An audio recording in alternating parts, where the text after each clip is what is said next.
dissipated. Augustus had always been a man of his word, especially when it came to the fates of those who did not live up to his expectations. Hiding her concern, the dark sorceress placed her hands palm down on the top of the helmet. The general removed his gauntlets and did the same. The flame in the lamp flickered, seemed to shrink to nearly nothing.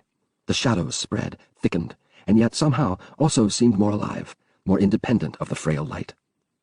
That they had a surreal, unworldly sense to them did not bother General Malevolent in the least, though. He knew of some of the powers with which Galeona conversed and suspected others. As a military man with imperial ambitions, he saw all as useful tools to his cause.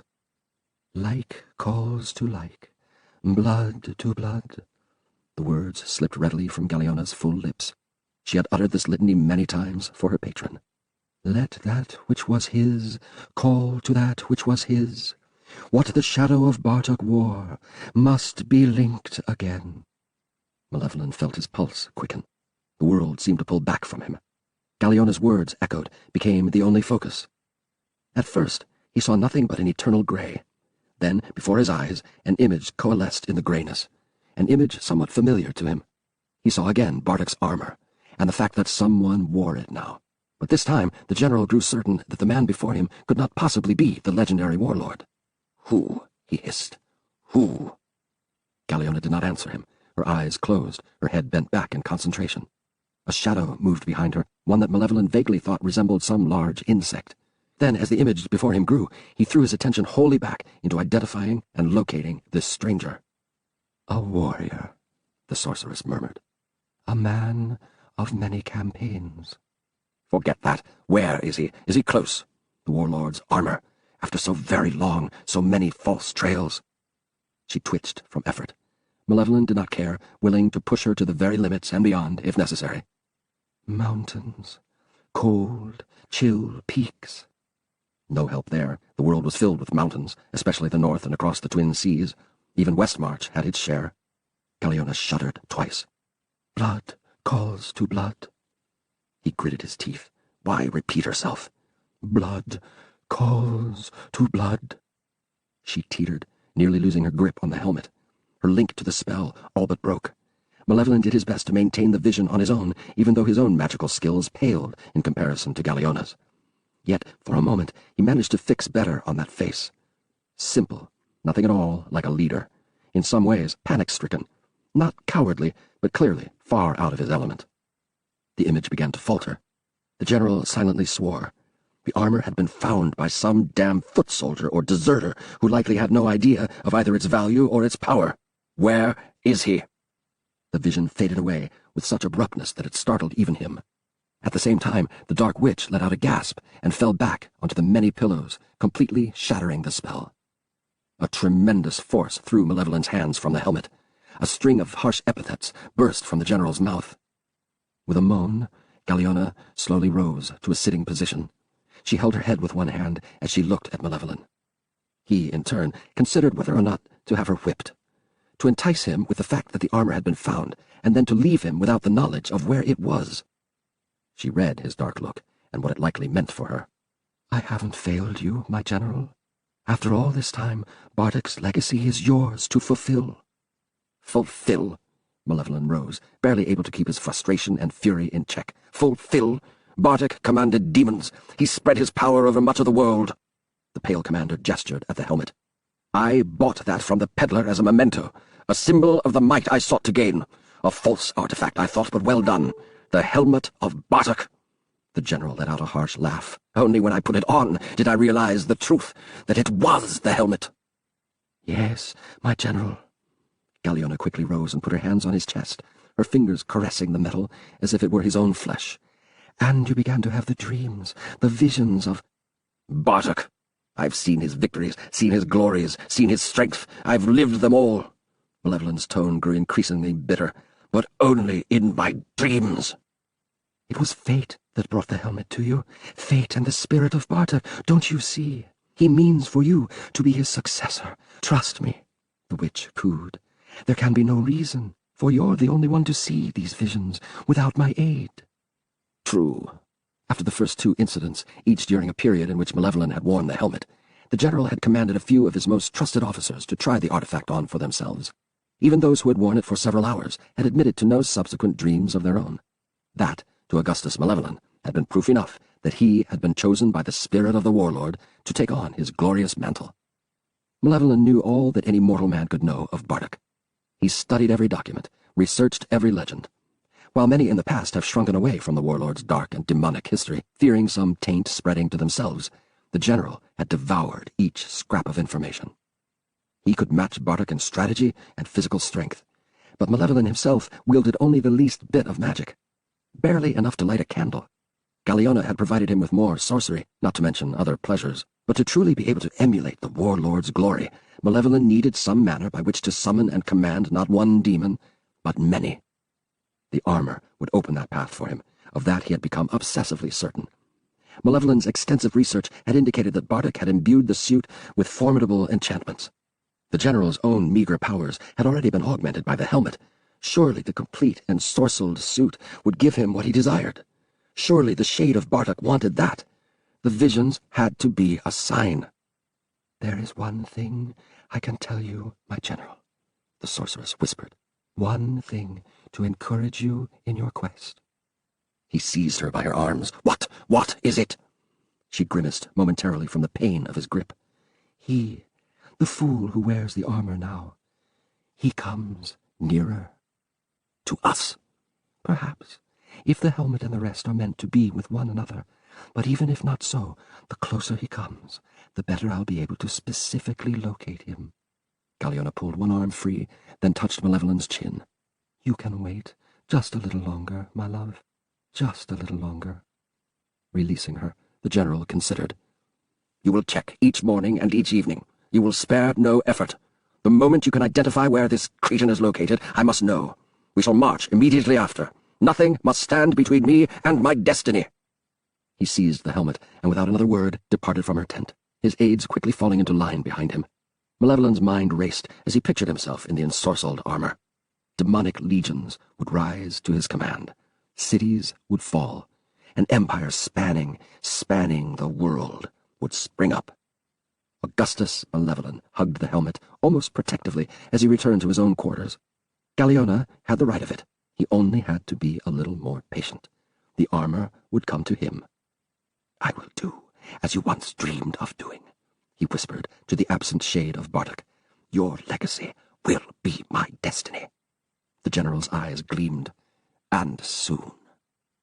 The witch shuddered as Malevolent vanished through the tent's flap. He had grown more unstable of late, especially the longer he wore the ancient helm. On one occasion she had even caught him speaking as if he were the warlord of blood himself. Galeona knew that the helmet, and likely all the armor, contained some mysterious magical force, but as of yet she had been able to neither identify nor control it. If she could control it, she would not need her lover any longer.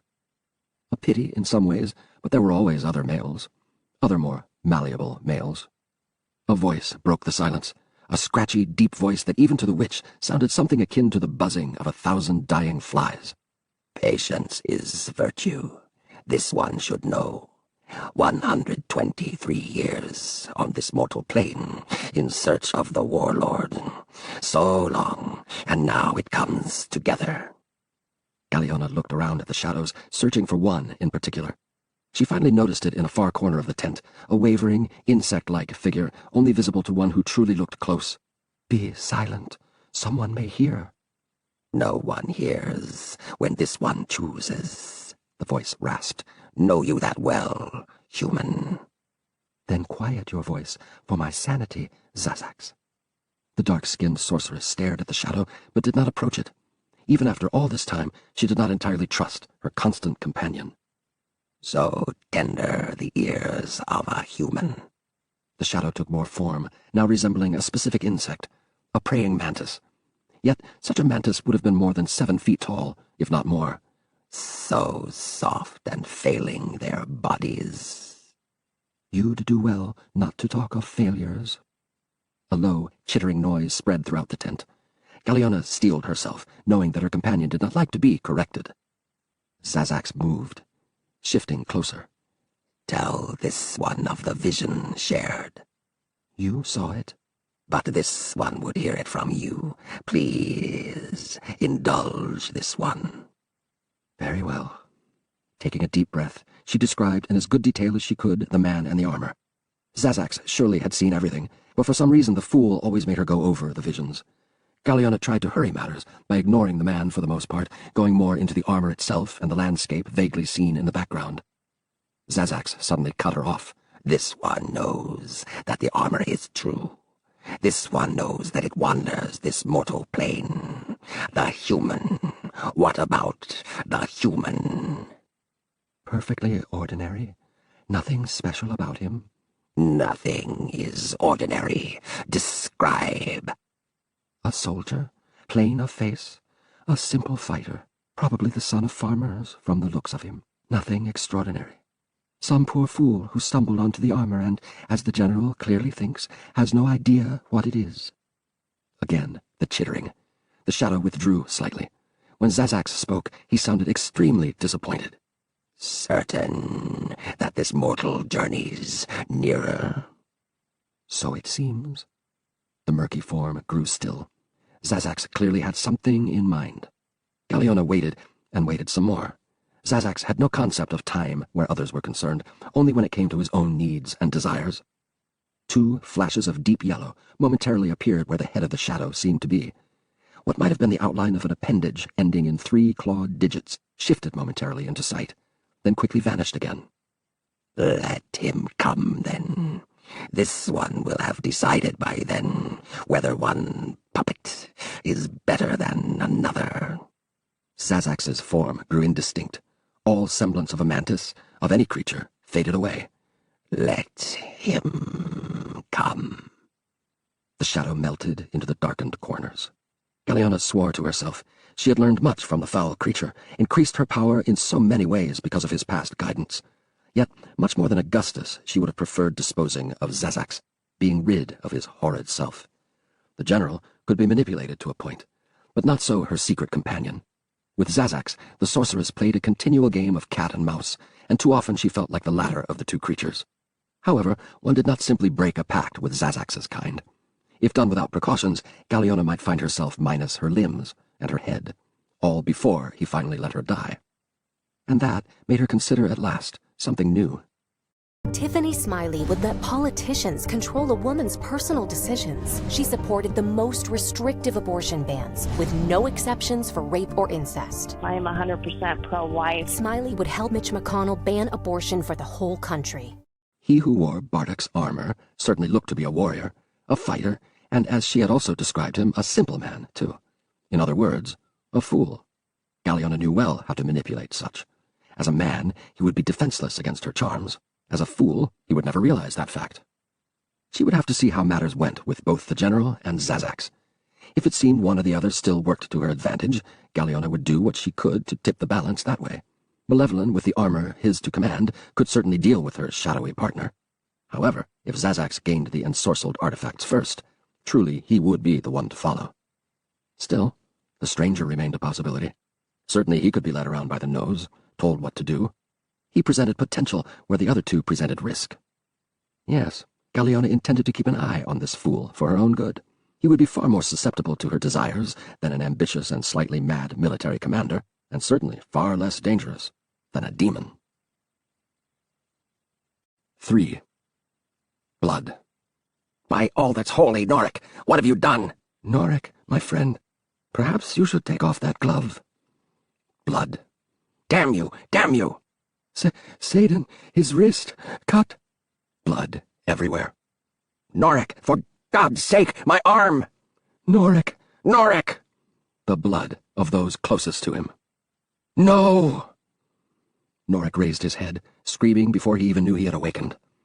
A chill wind snapped him to full consciousness, and for the first time he noticed the intense pain in his right cheek. Without thinking much, he put a hand to that cheek. Cold metal brushed his skin. With a start, Norik looked at the hand, a hand clothed in a crimson gauntlet, a reddish liquid now staining the fingertips. Blood. With great trepidation, he returned his hand to his cheek, touching the flesh with one finger now. By that means, Norik discovered that he bled in 3 places. 3 valleys had been gouged in his cheek, as if some animal had clawed him. Norik! A flash of memory sent shivers through the veteran. Satan's face, contorted in fear not witnessed by Norik outside of the most horrible field of battle. Satan's eyes pleading, his mouth open but no more words escaping. Satan's hand tearing desperately at his friend's face. No. It could not be as Norik remembered it. Another image. Faustin on the floor of the tomb, blood pooling on the stones nearby. Its source, the gaping hole where the Vajera's throat had once been. The sorcerer, at least, had died relatively quickly. No, no, no.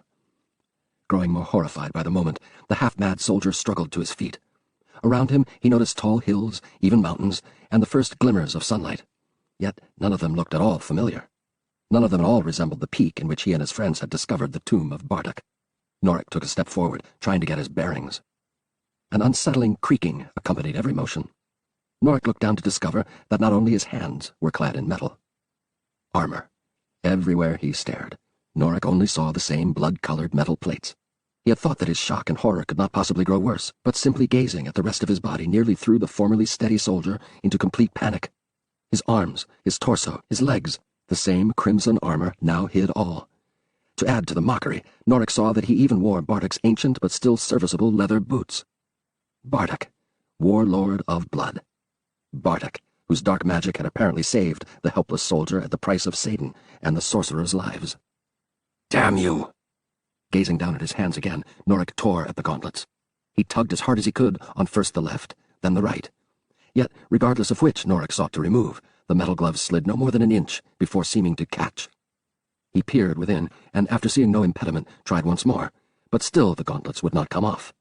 Worse, as the sun rose, for the first time Norik could see that the blood from his injured cheek had not been the only stains upon the metal.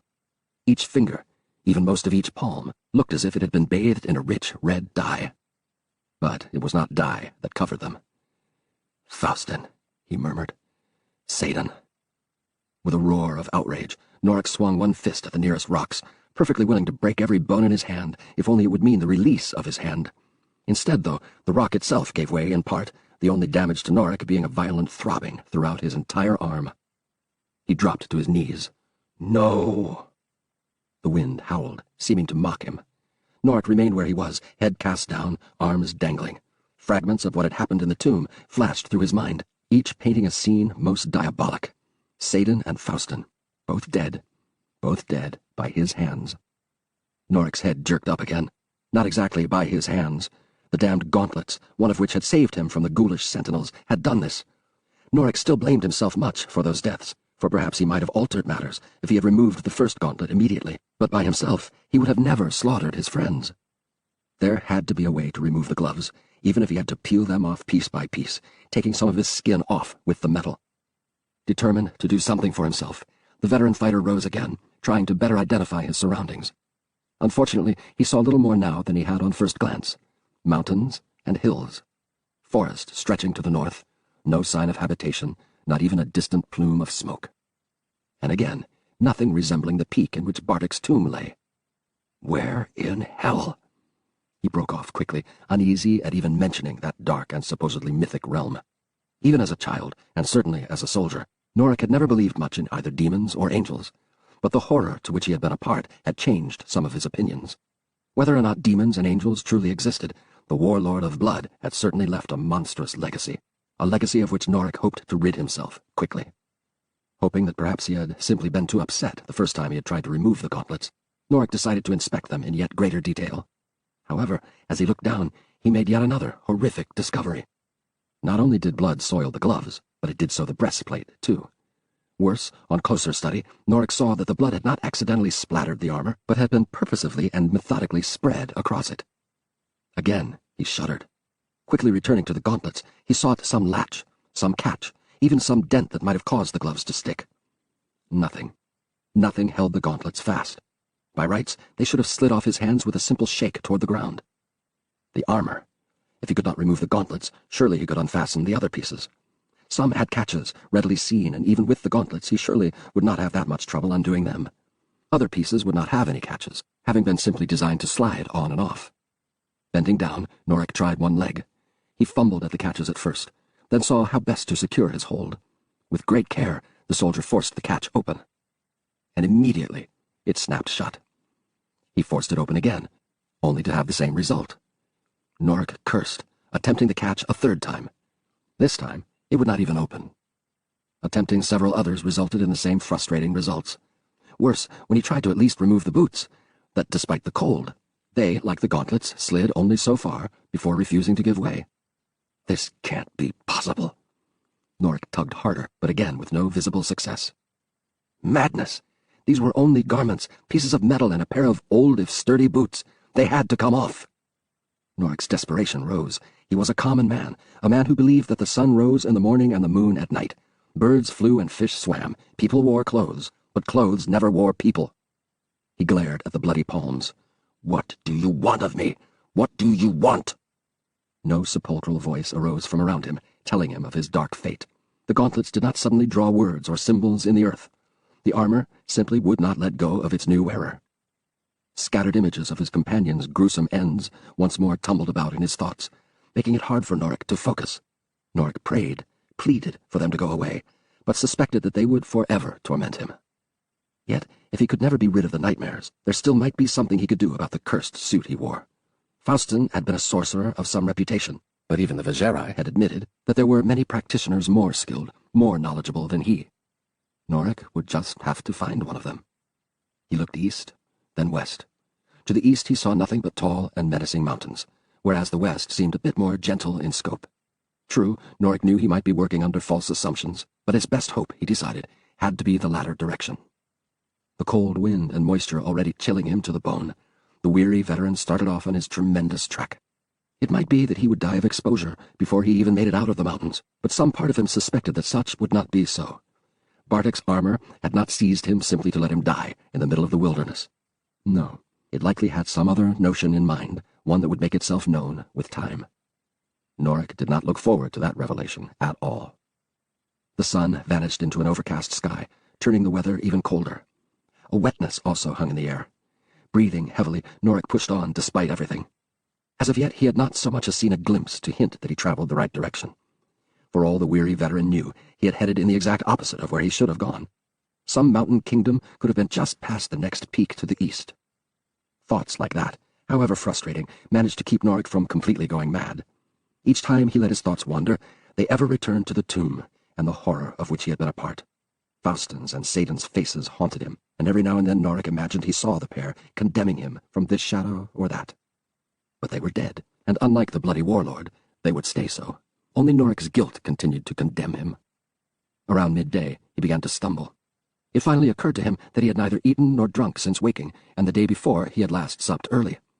Unless he planned to fall over soon and die, Norik had to find sustenance of some sort. But how?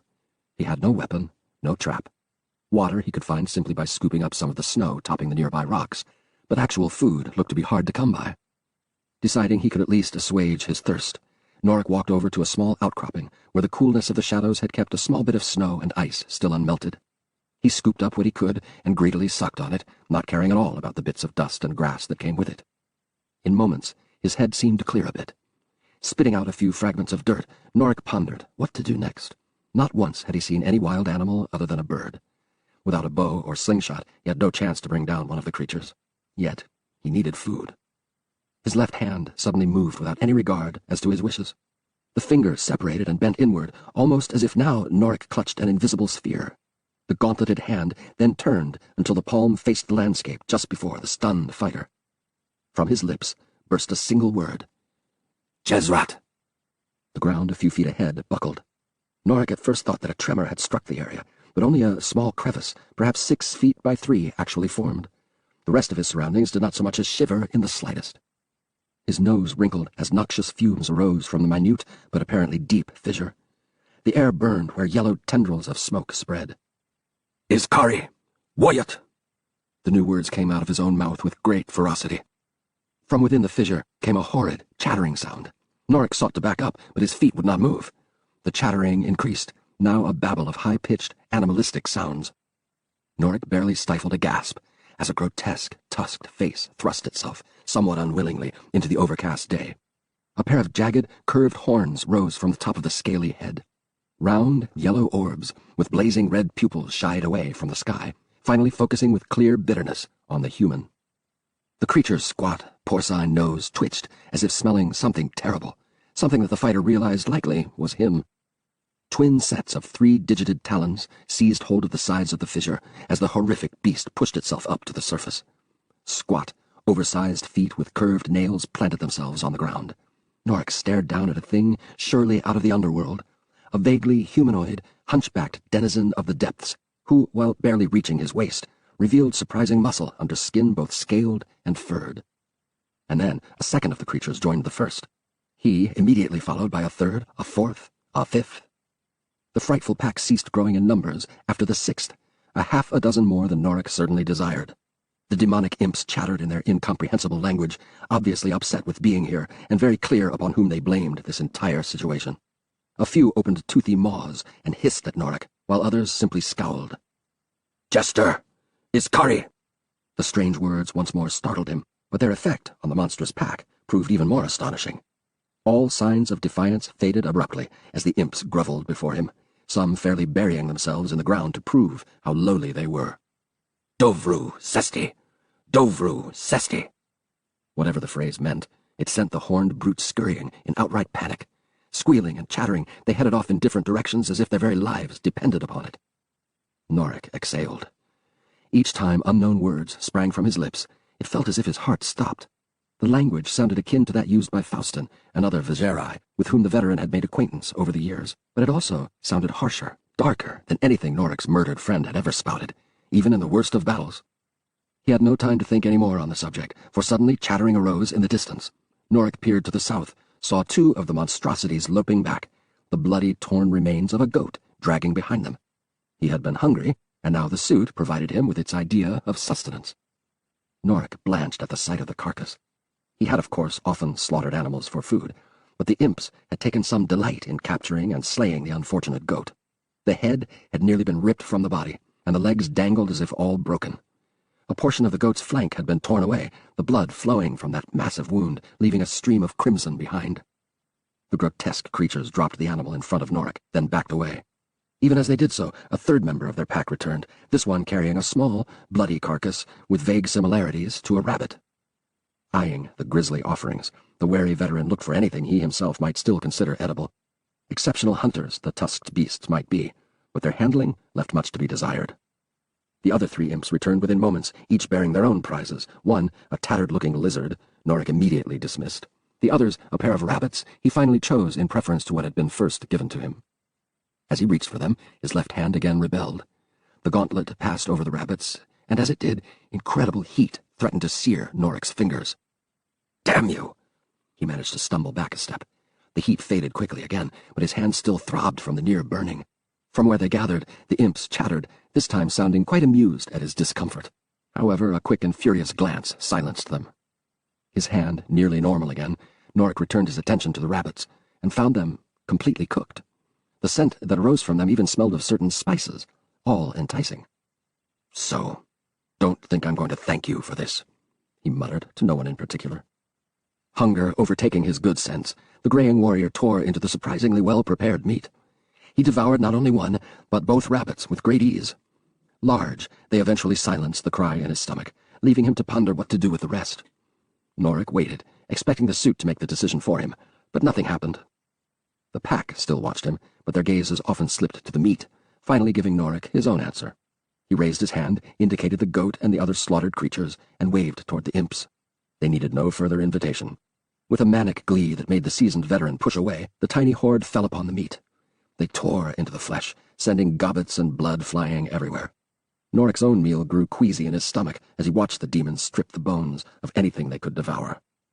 He imagined those same claws and teeth on him. "Verash!" So disturbed by the sight before him, Norik barely reacted to the harsh word bursting from his mouth. The imps recoiled as if struck. Cowed, they seized what remained of the goat's carcass and dragged it toward the fissure. With some effort, the grotesque creatures deposited the remains in the crevice, then one by one followed after it. The last gave the human a quick and highly curious glance, then vanished into the bowels of the earth. Before Norik's wondering eyes, the crevice sealed itself, leaving no trace of its existence. Walking dead. Haunted armor. Demons from the underworld. Norik had witnessed magic in the past, even heard tales of dark creatures, but nothing could have ever prepared him for all that had happened since he had first entered that cave. He wished that he could go back and change events, make the decision to leave the tomb before the Guardians had risen to slay his band. But Norik knew he could no more do that than peel the cursed suit from his body. He needed rest.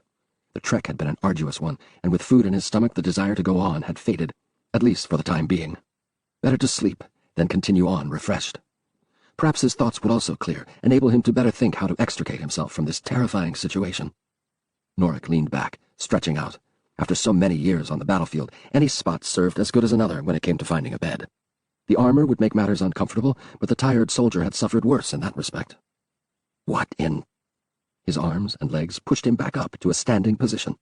Norik tried to sit down, but no part of his body beneath his neck obeyed. His arms dropped, swinging from the shoulders as if every muscle had been cut. Norik's left foot stepped forward, his right followed after. "I can't go on, damn you! I need some rest!" The suit cared not a whit, picking up the pace. Left, right, left, right. "An hour, 2 at the most, that's all I need!" His words echoed uselessly through the mountains and hills. Left, right. Whether the hapless veteran liked it or not, he would continue his arduous journey. But to where? This should never have happened, Kara nervously thought. By the will of Rathma, this should never have happened.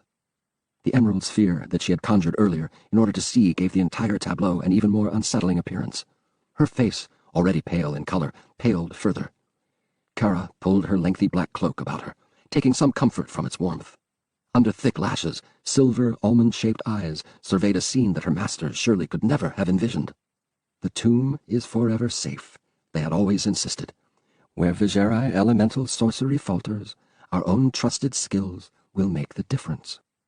But now, both the more materialistic Vijayrai and the pragmatic followers of Rathma had apparently failed in their trust. That which they had sought to forever bury from the sight of men had not only been discovered, but had actually been stolen. Or was there more to it? How powerful could the intruders have been to not only eliminate the undead guardians, but also shatter the unbreakable wards? Not so powerful that 2 of them had not died in very violent fashion. Moving with such grace that she seemed almost to glide, the black-clad woman went to the nearest of the corpses. Kara leaned down, and after pushing back several tresses of lengthy, raven-colored hair, inspected the remains. A wiry man, a battle-scarred war veteran. From one of the distant western lands. Not a pleasant-looking man, even before someone had completely twisted his head around and nearly torn off his arm. The dagger in his chest, surely an exercise in excess, looked to be his own. Which had killed him, even the necromancer could not say. Not yet. The gaping wound had bled well, but not as much as it normally should have. Yet why cut the victim open after snapping his neck? As silent as death, the slim but curvaceous young woman made her way to the other body. This one she immediately recognized as a Vijayrai, which did not surprise her in the least. Always meddling, always seeking methods by which to gain advantage over one another, the Vijayrai made untrustworthy allies at best. If not for them, this entire situation would never have occurred. Bartek and his brother had followed the early teachings of the Vijayrai, especially their reckless use of demons for more powerful spells of sorcery.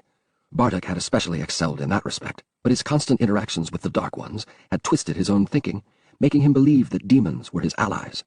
They, in turn, had fed off his growing evil, kindred spirits from both the mortal and infernal planes. And although Horizon and his fellow mages had slain Bartek and defeated his demon host, they had found it impossible to destroy the warlord's very corpse. The armor, known to bear several sinister enchantments, had continued to try to serve its function, protecting its master even in death. Only the fact that Bartek had failed to cover his throat properly had even allowed his foes to decapitate the villain in the first place.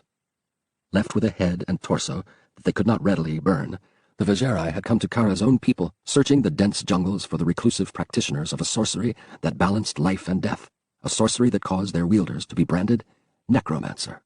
Together, the 2 diverse orders worked hard to make certain that Bartek's remains forever vanished from the face of the world, hopefully even the warlord's enchantments fading to nothing with time. Kara touched the crimson-soaked throat of the dead sorcerer, noting how most of it had been ripped away with a savageness beyond that of most animals. Unlike the fighter, the mage had died very quickly, if still brutally. His eyes stared up at her, the horror of what had happened to him still evident. His expression remained a mix of shock and disbelief almost as if he could not believe who his murderer had been. Yet how could some force slay a Vijayrai and still fail to stop the other thieves? Had they just been fortunate, barely escaping? Kara frowned. With the undead guardians gone and the wards shattered, What had remained that could have hunted the intruders?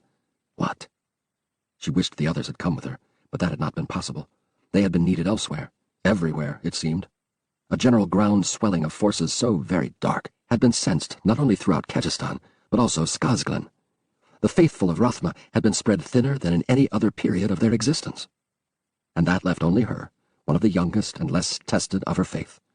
True, like most of those who followed the path of Rathma, she had been trained to be independent almost from birth, but now Kara felt she entered territory for which no amount of teaching or experience could have prepared her. Perhaps, though, this Viserai could still teach her something about what she now faced. From her belt, Kara removed a delicate-looking but highly resilient dagger, the blade of which had been fashioned in a back-and-forth serpentine manner. Both the blade and the handle had been carved from purest ivory, but there again appearances deceived. Kara would have willingly pitted her own knife against any other, knowing full well that the enchantments placed on it made it stronger and more accurate than most normal weapons. With neither distaste nor eagerness, the necromancer touched the point to one of the bloodiest areas on the dead Viserai's ravaged throat. She turned the blade over and over until the tip had been completely covered. Then, holding the dagger hilt down, Kara muttered her spell. The deep red splotches on the tip flared bright. She muttered a few more words, concentrating. The splotches began to change, to grow. They moved as if alive, or remembering life. Kara, called Night Shadow by her teachers, flipped the dagger over, then thrust the point into the floor. The blade sank in halfway, not at all impeded by the hard rock surface. Stepping back quickly, Kara watched as the ivory dagger became engulfed by the swelling splotches, which then melded together, creating a vaguely human form, little taller than the weapon. Drawing patterns in the air, the necromancer uttered the second and final part of her incantation. In a blaze of red light, a full-sized figure materialized where the ivory dagger had stood. Completely crimson from head to toe, skin to garments, he stared at her with vacant eyes. He wore the clothes of a Viserai sorcerer, the same clothes, in fact, that the corpse on the floor behind him wore. Kara eagerly beheld the phantasm, bearing the likeness of the dead mage. She had done this only once before, and under conditions much more favorable. What stood before her, most mortals would have called a ghost, a spirit, but in doing so, they would have been only partially correct. Drawn forth from the life's blood of the victim, it indeed bore some traces of the dead spirit, but to fully summon a true spectre would have taken more time and trouble, and Kara had to act in haste now. This phantasm would surely serve to answer her questions. "Name yourself," she demanded. The mouth moved, but no sound came from it. Nonetheless, an answer formed in her mind. "Faustin. What happened here?" The phantasm stared but did not answer. Kara cursed herself for a fool, realizing that it could only answer questions in a simple way. Taking a breath, she asked, "Did you destroy the undead?" "Some. Who destroyed the rest?" Hesitation, then, "Norik." Norik. The name meant nothing to her. A Viserai? A sorcerer? To her surprise, the spectral form shook his crimson head ever so slightly. "Norik. Visheran." The name again. The last part, Visheran, meant servant of the Viserai in the old tongue, but that information helped Kara little. This path led her nowhere. She turned to a different and far more important subject. "Did this Norik take the armor from the dais?" And again the phantasm shook his head ever so slightly. Kara frowned, recalling nothing in her teachings mentioning this. Perhaps Viserai made for more unusual summonings. She pondered her next question with care. With the limitations of the phantasm, the necromancer realized that she could spend all day and night asking and yet still receive no knowledge of value to her mission. Kara would have to... A sound came from the passage behind her. The young enchantress whirled about. For just the briefest of moments, she thought she saw a slight bluish light deep within, but it vanished so quickly that Kara had to wonder if she had imagined it. It could have simply been a glow bug or some other insect, but... Cautiously approaching the tunnel, Kara warily peered into the darkness. Had she been too hasty in heading directly to the main chamber? Could this Norik have been hiding outside, waiting for someone to come? Absurd, but Kara had heard a noise. Of that she felt certain. And at that moment she heard it again, this time much farther into the passage. Muttering a spell, Kara formed a second emerald sphere, which she immediately sent fluttering down the rocky corridor. As it darted along, the dark-haired woman followed after for a few steps, trying to make out what she could. Still no sign of another intruder, but Kara could not take a chance. Anyone who could so readily slay a Viserai certainly offered deadly threat. She could not simply ignore the possibility. Taking a deep breath, the necromancer started down the rocky passage, and froze a moment later, swearing at herself for her carelessness. Kara had left her prized dagger behind, and she dared not face a possible foe without it. Not only did it provide her with protection, both in the mundane and magical senses, but by leaving it behind, the dark mage even risked possibly losing it to whomever might be stalking the tomb. She quickly stepped back into the chamber, already preparing in her mind the spell to dismiss the phantasm, only to find that the crimson figure had already vanished. Kara managed but one more step before a further realization struck her just as hard. With the phantasm had vanished her precious dagger, yet that alone did not leave her now wide-eyed and unable to even speak. Both the body of the sorcerer Faustin and his slighter companion had also disappeared. 4. The sand snake wound swiftly along the shifting desert, its constant undulations keeping the heat of the ground from burning it underneath. Hunting had been poor today, but with the sun rising higher, the time had come, like it or not, for the snake to temporarily seek shelter. When the sun had descended some, it could come out again, this time hopefully to snag a mouse or beetle. One could not go long in the desert without food, where hunting had always been a difficult business. Pushing itself hard, the snake traveled up the latest dune, aware that only minutes separated it from shade. Once over this one impediment, it would be home free. The sand beneath the snake suddenly erupted. Mandibles, more than a foot in length, snapped tight around the midsection of the serpent. The snake flailed desperately, trying to slither out. A monstrous head burst through the sand, followed by the first pair of needle-like legs. Still struggling, the snake struck at its attacker, hissing and trying to use its venom. The fangs, however, could not penetrate the chitinous exoskeleton of the huge arthropod. One leg pinned down the rear half of the snake. The beetle-like head of the massive predator twisted sharply, at the same time the mandibles squeezing tight. Flailing, the bloody front half of the serpent dropped to the ground, the head still hissing. The black and red arthropod emerged completely from its hiding place, turning now to the process of dragging its meal to where it could eat in leisure. With its front appendages, the nearly 7-foot-long predator began prodding the back half of the serpent. A shadow suddenly loomed over the hideous creature. Immediately, it turned its bulky head and spat at the new intruder. The corrosive poison splattered against the somewhat ragged silk robe of a bearded and rather wild-eyed elderly man. From above a long, almost beak-like nose, he gazed down briefly at the sizzling mess, then waved one gnarled hand over it. As he did this, the acidic poison and the damage it had already caused completely vanished. Watery blue eyes focused on the savage insect. Plumes of smoke arose from the exoskeleton. The beetle-like creature let out a high-pitched squeal, its spindly legs teetering. It tried to flee, but its body seemed no longer to work. The legs buckled and the body crumpled. Parts of the monstrous insect began to drip away, as if the creature was no longer made of shell and flesh, but rather runny wax, now melting in the hot sun. The squealing arthropod collapsed in a molten heap. The mandibles, so deadly to the snake, dissolved into a pool of black liquid that readily sank into the sand. The cries of the dying creature finally cut off, and as the ragged figure watched, what remained of the once savage predator utterly vanished, draining away like the few drops of rain that annually sought to soothe this parched land. Sand maggot. Too many of them about now. So much evil about everywhere, the white-haired patriarch muttered to himself. So much evil, even out here. I must be careful, must be very careful. He walked past the savage snake, and its just as unfortunate pursuer, heading to another dune just a short distance away. As the bearded hermit neared, the dune suddenly swelled, growing higher and higher, finally forming a doorway within that seemed to lead directly into the underworld itself. Watery blue eyes turned to survey the oppressive landscape. A momentary shiver ran through the elderly man. So much evil. I must definitely be careful. He descended into the dune. The sand immediately began to pull inward the moment he passed through the entrance, filling the passage behind in rapid fashion until no sign remained at all of any opening. And as the dunes settled to normal again, the desert winds continued their shifting of the rest of the landscape, the snake and the sand maggot already joining countless other hapless denizens in a dusty, forgotten burial. The mountains lay far behind him, although how he had journeyed so far Norik only half recalled. At some point he had passed out from exhaustion, but evidently the suit had gone on and on. Despite the fact that none of the effort had actually been his own, every muscle in the veteran's body screamed, and every bone felt as if it had broken. His lips were parched from the wind, while sweat covered much of his body.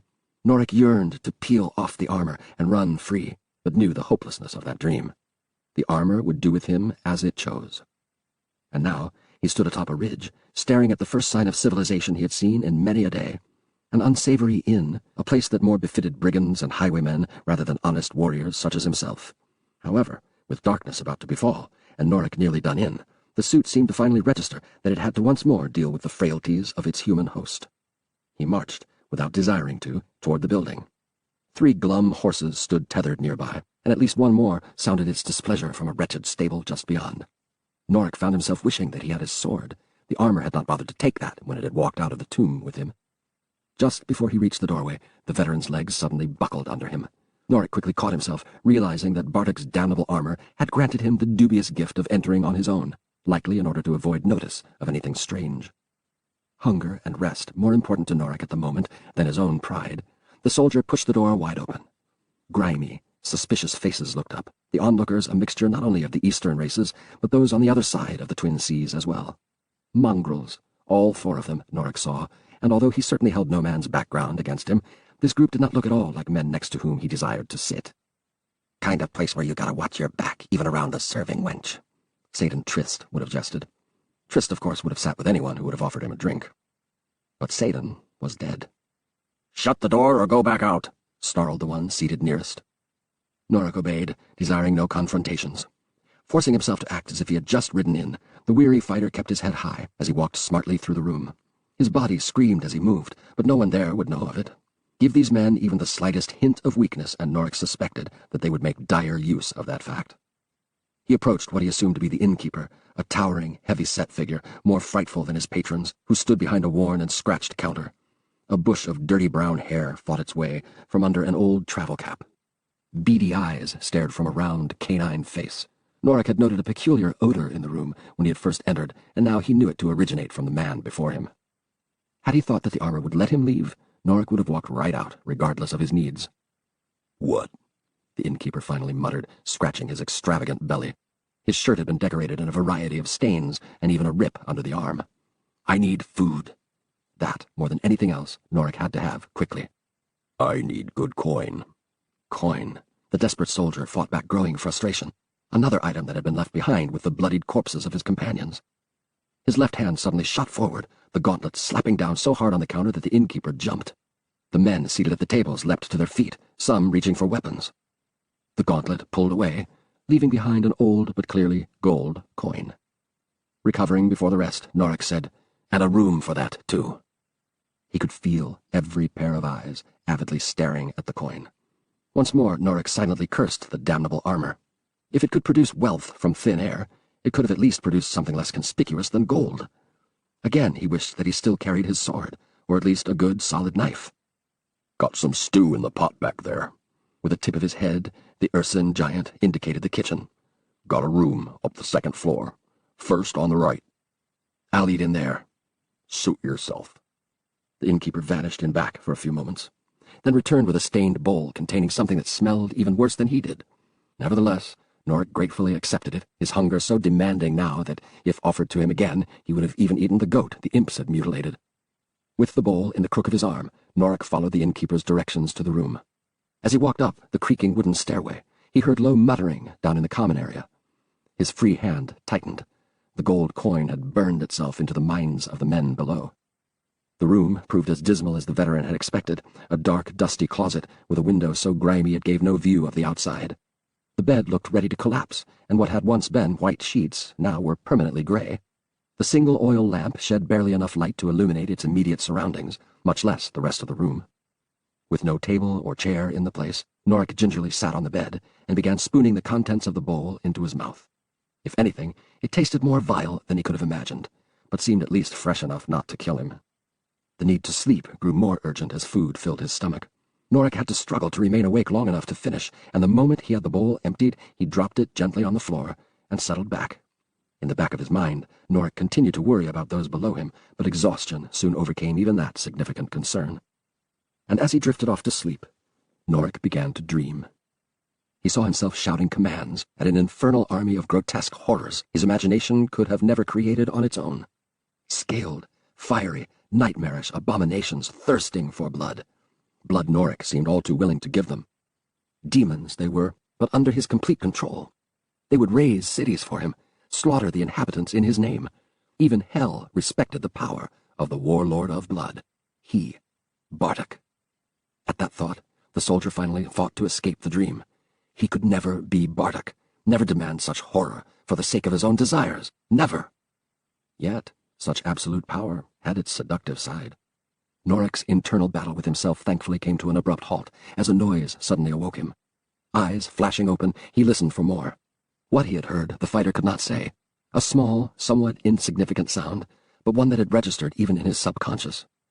He heard it again, just barely audible through the closed door. The creak of someone slowly, and it seemed very cautiously ascending. There were other rooms, true, but the men below had hardly struck Norik as so polite that they would tread so carefully in order not to disturb him. Had they tromped up the steps without concern, he would have thought nothing of it. However, such caution indicated to the soldier that perhaps they had something else in mind, something not at all to his liking. If a weary traveler had one gold coin, surely he had more. Norik's hand slipped to where his sword should have been. No hope there. That left him entirely dependent on the armor itself, not necessarily a path he could trust. Perhaps the suit would find one of the thieves more to its liking, opening the way for the soldier's easy slaughter. The creaking ceased. Norik pushed himself up as silently as he could. Two men with drawn knives broke through the dilapidated door, instantly diving toward the figure before them. From behind the pair came a third villain, this one wielding a curved short sword. Each of the attackers matched the rising fighter in height as well as in muscle, and they had the advantage of trapping him in a room with a window too small for Norik to try to fit through. He raised a fist, ready to make them pay. And the fist, suddenly, held a long sable sword, with wicked teeth set in the edge. Norik's hand came down with the blade moving so swiftly that he and his first adversary could only gape. The blade ripped into the attacker, tearing flesh and sinew without effort. A gaping wound spread across the robber's entire chest, as if by magic, blood spilling so fast from it that it took the victim a moment to realize he had been slain. The first attacker finally slumped to the floor, even as his companions came to grips with this sudden, dismaying turn of events. The one with the dagger sought to back away, but his partner pushed forward, daring to match blades. Norik might have warned the brigand of the foolishness of that, but by then they were locked in combat. Once, twice. That proved to be all the effort the suit would allow its opponent. As the intruder brought his sword up for a third strike, Norik's gauntleted hand twisted sharply. The sable blade turned in a mad, zigzag fashion, his life fluids spilling from a horrendous slit running from his throat to his waist. The second villain staggered. He dropped his sword as he desperately tried to prevent the inevitable. As if impatient to end matters, Norik's hand came up again. The head of his foe struck the floor, rolling to a corner and coming to rest, all before the torso even began to tip over. "Gods!" the soldier managed to gasp. He had been trained to fight, not to slaughter. Clearly aware of what chance he had, the third intruder had already hurried to the doorway. Norik wanted to let him go, desiring no more bloodshed, but the suit chose otherwise, leaping over the two bodies and chasing after.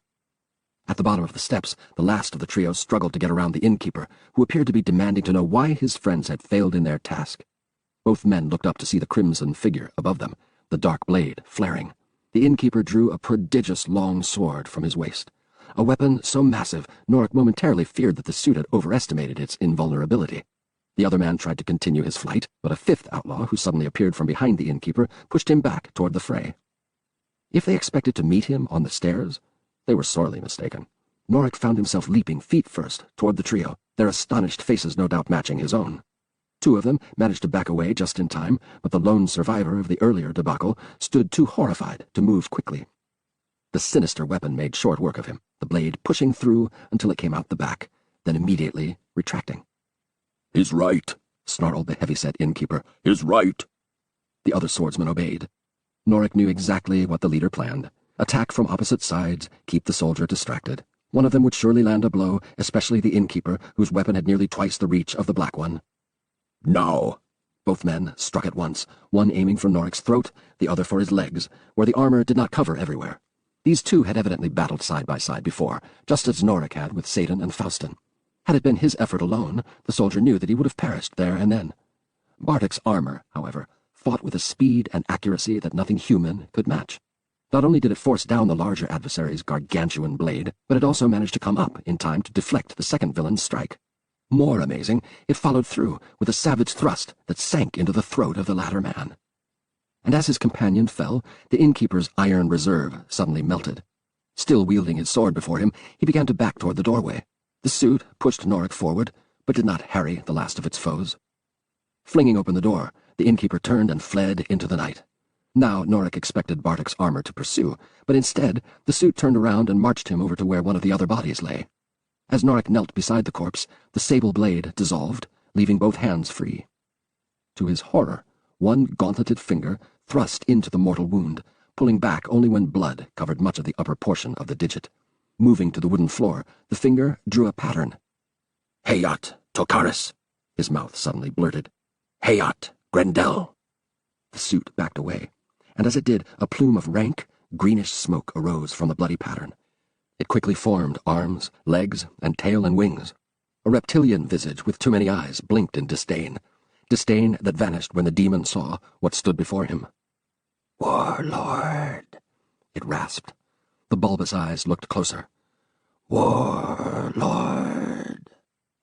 Heskar, Grendel, Heskar. The demon nodded. Without another word, the monstrous being headed toward the open door. In the distance, Norik heard the frantic beats of several fleeing horses. Heskar, his mouth demanded again. The reptilian horror picked up its pace, departing the inn. As it stepped outside, it spread its wings and took off, disappearing into the night. Norik did not have to guess its purpose.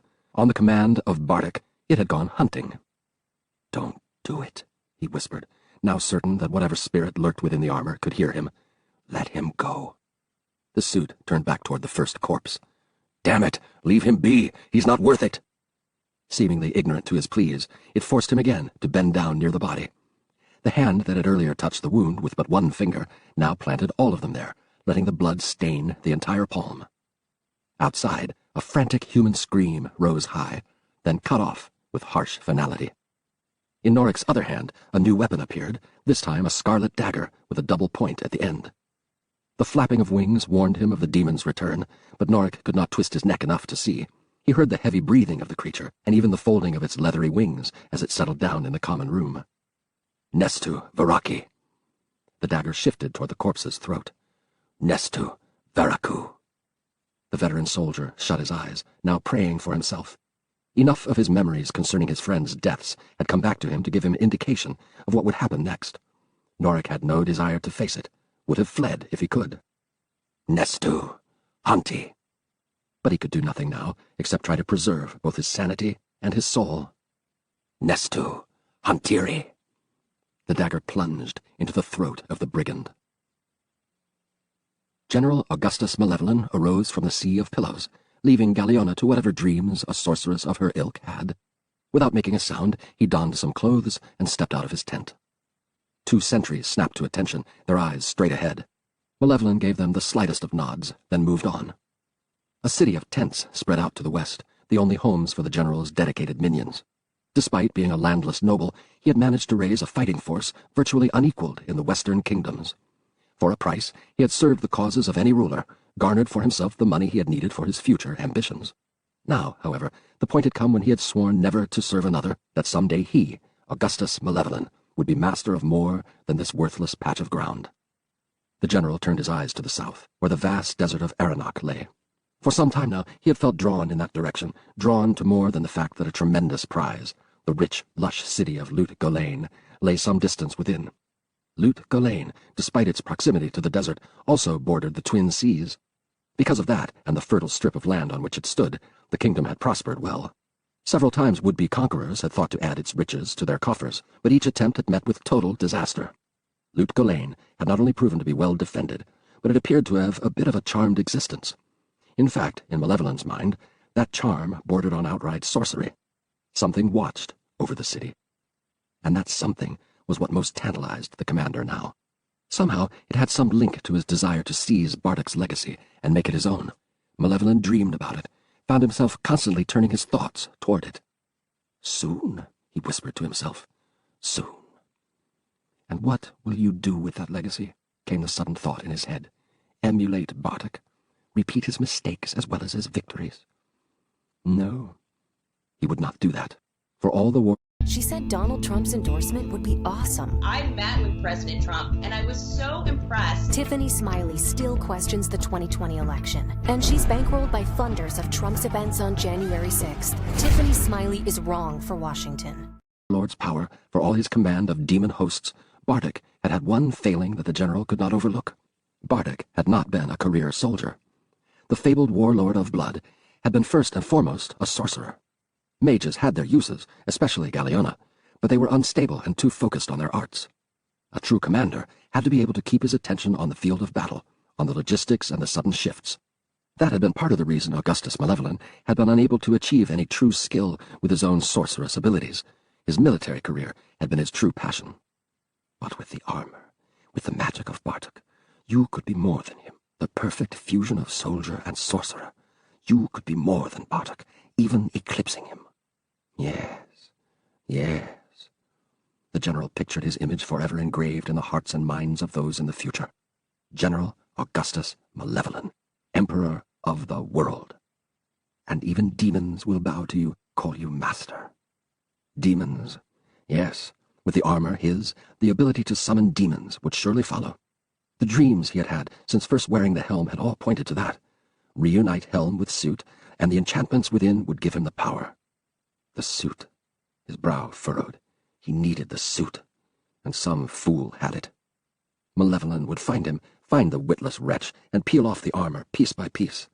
Then he would reward the Cretan with the honor of being the first to die at the hands of the new warlord of blood. Yes, the general would make the fool's death a memorable one. Augustus Malevolent walked on, dreaming of his glory, dreaming of what he would do with the dark powers he would soon wield. Yet while he walked and dreamt, he still paid meticulous attention to the encampment, for a good leader always watched to make certain that slovenliness did not spread among his forces. Empires were won and lost because of overlooking such seemingly minor things. Yet while Malevolent noted the care with which his loyal warriors performed their tasks, he failed to notice a shadow not caused by the flickering torches. He also failed to notice that this selfsame shadow had stood behind him moments prior, whispering what the general had believed had been his own thoughts, his own questions, his own dreams. The shadow of the demon Zazax shifted toward Galeona's tent, his work this night more than to his satisfaction. This human presented some interesting possibilities, ones that he would explore. It had occurred to him long ago that the armor of Bardock would never accept an actual demon as its master, for while the warlord had come to believe in the ways of hell, he had also carried a basic distrust of anyone but himself. No, if the spirit of Bardock remained even in part in the ancient armor, it would demand a more susceptible human host, however fragile and temporary their bodies might be. The general desired to play warlord. That suited Zazax well. The witch had her uses, but a successor to the bloody Bardock. Zazax's lord, Belial, would reward his humble servant well for such a find. Not only had the civil war in hell against Azmodan not gone well of late, but troublesome rumors had reached even there that the prime evil Diablo had made good his escape from his mortal prison. If so, he would seek to free his brothers Baal and Mephisto from theirs as well, at which point they would then attempt to regain their thrones from Azmodan and Belial. The three would not deal well with demons who had so loyally served their rebellious lieutenants. If Belial fell, so too would Zazax. "What have you been doing?" The shadow paused just within the entrance of the sorceress's abode. This one has many tasks and cannot always be at your beck and call, human Galeona.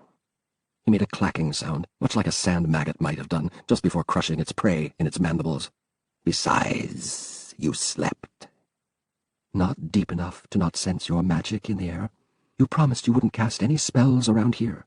Augustus has some skill. He might notice it and wonder what it means. There is no danger of that. This one promises. I ask again, demon, what were you doing? Making a little study of the helmet. Zazax lied, shifting to another part of the tent. Searching for our fool who knows not what he wears. Her anger turned to interest.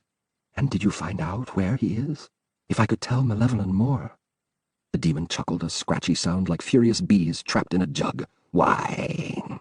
When we agreed that the armor will never be his.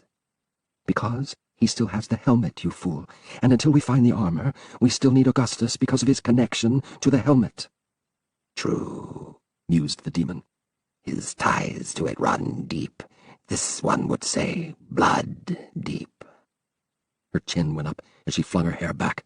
Signs that Zazax had long ago learned meant that the human had grown angry. And what does that mean? The shadow did not waver.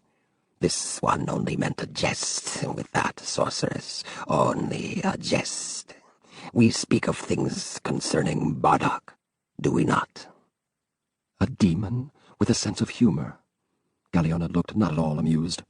Very well. I'll leave the jesting to you. You leave Augustus to me. This one would not seek to take your place in the general's bed. The sorceress gave the shadow a withering glance, then left the tent. Zazax knew she would hunt down Malevolent, begin reinforcing her hold on him. The demon respected her abilities in this matter, even if he felt confident that in a struggle between Galeona and himself, the witch woman would surely lose. After all, she was mortal, not one of the foul angels. Had she been such, Zazax might have been more concerned. Angels were conniving, working behind the scenes, playing tricks instead of confronting their foes directly. The shadow of the demon pulled back, secreting himself in the darkest corner. No angels had interfered so far, but Zazax intended to remain wary. If one showed itself, he would take it in his claws and slowly pluck its limbs from it, one at a time, all the while listening to the sweet song of its screams. Come to me, if you dare, angels, he whispered to the darkness. This one will greet you with open arms, and teeth, and claws. The dim flame from the single oil lamp suddenly flared, briefly illuminating Galeona's tent far more than normal. In that sudden light, the shadow hissed and cringed. The outline of a massive emerald and crimson insect briefly flashed into sight, then quickly faded again as the flame dimmed. Zazax chittered furiously, grateful that Galeona had not witnessed his reaction. Oil lamps often flared. He had only been taken by surprise, by a mundane act of nature. Nonetheless, the shadow of the demon pressed deeper into the comforting recesses of the tent. There he could safely plot. There he could safely use his power to seek out the human wearing Bardock's armor. There he could better watch for cowardly angels. 5. Rumbling storm clouds turned the day as nearly as black as the night had been, but Norik hardly noticed. His mind still sought to come to grips with the terror of the previous evening and his own limited part in it. More men had died brutally because of Norik's damned quest for gold, although unlike Satan and Faustin, these had likely deserved execution for past crimes. Their deaths had been too awful as far as the soldier had been concerned. The innkeeper especially had suffered a horrible demise, the returning demon bringing back far too much proof of its thorough handiwork. Norik only gave thanks that the hellish beast had returned to the nether realm shortly thereafter with its prize. That, of course, had not enabled Norik to escape the suit's own monstrous actions afterward. As the desperate fighter moved on, he tried not to look down at the armor, greatly stained by the night's activities. Worse, each passing second Norik remained aware that his own face still bore a few smudges, despite his best attempts to rub everything off. The armor had been very thorough in its foul work. And while he fought off the horrors in his thoughts, the suit pushed him unceasingly west. Thunder rumbled again and again, and the wind howled, but still the armor moved on. Norik had no doubt that it would keep on moving even if the storm finally broke. He had been granted one slight boon at least, the garnering of an old dusty travel cloak, hanging on a peg in the common room. The odds had been that it had belonged to the thieving innkeeper, but again Norik tried to avoid thinking of such things. The cloak obscured much of the armor and offered him a bit of protection should the rains come pouring down. A very small blessing, but one for which he was truly grateful. The more he headed west, the more the landscape changed, the mountains giving way to smaller hills and even flatlands. Now, much farther down in altitude, it also grew increasingly warm. The plant life turned lush, becoming more and more reminiscent of the dense jungles the fighter knew existed further south. For the first time, Norik could also smell the sea. What he recalled of the maps he and his companions had carried indicated to him that the more northerly of the twin seas could not be that far away at this point. Norik's original hope had been to head southwest to find one of the Vigerai, but he had suspicions that the cursed suit had other plans in mind. A fear briefly erupted within him that it might actually try to walk the breadth of the sea, dragging a helpless Norik into the inky depths. However, so far Bardock's armor had kept him alive, if not completely well. It apparently needed him breathing in order to achieve its mysterious goals. And after that? The wind continued to pick up, nearly buffeting Norik about, despite the determination of the cursed suit to keep on its course. No rain had yet fallen, but the air grew thick and moist, and fog began to develop. It became impossible to see very far ahead, and although that did not seem at all a bother to the armor, now and then Norik still feared that it would walk him right off a cliff without ever realizing it. At midday, which almost might as well have been midnight for all the sun failed to penetrate the cloud cover, imps again came in summons to the unintelligible words spouted unwillingly by Norik. Even despite the growing fog, it took them but minutes to bring back prey, this time a deer. Norik ate his fill, then gladly allowed the small, horned demons to drag the rest of the carcass back to their infernal abode. On and on he trudged, the smell of the sea growing stronger. Norik could barely see in front of him, but knew that he could not be that far from it, and whatever destination the infernal armor had in mind. As if reading his thoughts, a building abruptly materialized in the mist, followed almost immediately by another. At the same time he heard voices in the distance, voices clearly of those hard at work. His hands his own for the moment, the exhausted traveler pulled his cloak tight about him. The less any of the locals saw what he wore underneath, the better. As he wandered through the town, Norik sighted a dim but vast shape in the distance. A ship. He wondered whether or not it had just arrived, or now prepared to disembark. If the latter, it likely would be the armor's destination. Why else would he have been brought to this specific place? A figure in mariner's garb came from the opposite direction, a bundle under one arm. He had eyes and features somewhat akin to Faustin, but with much more animation in his face. "Oh, traveler, not a good day to be making your way from the interior, eh?" No. Norik would have walked past the man without another word, his concern that the mariner might become the next of the suit's victims, but his feet suddenly stopped. This, in turn, caused the other to also halt. Still grinning, the seaman asked, "Where do you hail from? Look to be a Westerner to me, though it's a little hard to tell under all that stubble." "West, yes," the soldier returned. "I've been on a pilgrimage." "In the mountains? Not much up there but a few goats." Norik tried to move his legs, but they would not budge. The armor expected something of him, but would not indicate what. He thought fast and furiously. He had arrived in a harbor town toward which the armor had purposely headed. Norik had already assumed that it needed transport to some location, possibly even the ship in the distance. The ship. Pointing toward the murky shape, Norik asked, "That vessel, is it heading out soon?" The mariner twisted his head back to look. "The Annapolis? She's just come in. Be another 2, maybe 5 days even. Only ship leaving soon's the Hawksfire, just down that way." He pointed toward the south, then leaned close, far too close in Norik's anxious opinion, and added, "A word of caution there. The Hawksfire is not a good vessel. She'll be at the bottom of the sea one of these days, mark me. Best to wait for the Annapolis, or my own fine girl, the Odyssey, though that'll mean a week or more. We've need for a little refitting." Still his legs would not move. What more did the armor want? Destination? "Can you tell me where each sails to?" "My own, we're heading for Lutgulain, but it'll be a while before we can leave, as I said. The Annapolis now, that heads for far Kingsport, a long journey, but a part of your western kingdoms, eh? Get you home faster, I think. That'd be the one for you, eh?" Norik noticed no change. What about the Hawksfire? "Leaves tomorrow morn, I think, but I warn you against it. One of these days she'll not make it all the way back from Lutgulain, and that's if she makes it there in the first place." The soldier's legs suddenly started moving again. The suit had finally found out what it wanted to know. Norik gave the mariner a quick nod. "Thank you." "Heed my warning well," the seaman called. "Best to wait." Bartek's armor marched Norik through the small town, heading to the southern part of the harbor. Mariners and locals glanced at him as he walked by, his western looks not as common here, but none made any comment.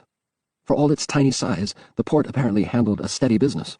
Norik supposed that it would have looked more impressive in the sunshine, but doubted that he would ever have the opportunity to see it so. A sense of unease touched the veteran as he entered the southernmost part of the port. In contrast to what Norik had seen so far, the area here looked to be in some disrepair, and those few figures he noticed nearby struck Norik as almost as unsavory as the unfortunate fools who had tried to rob him.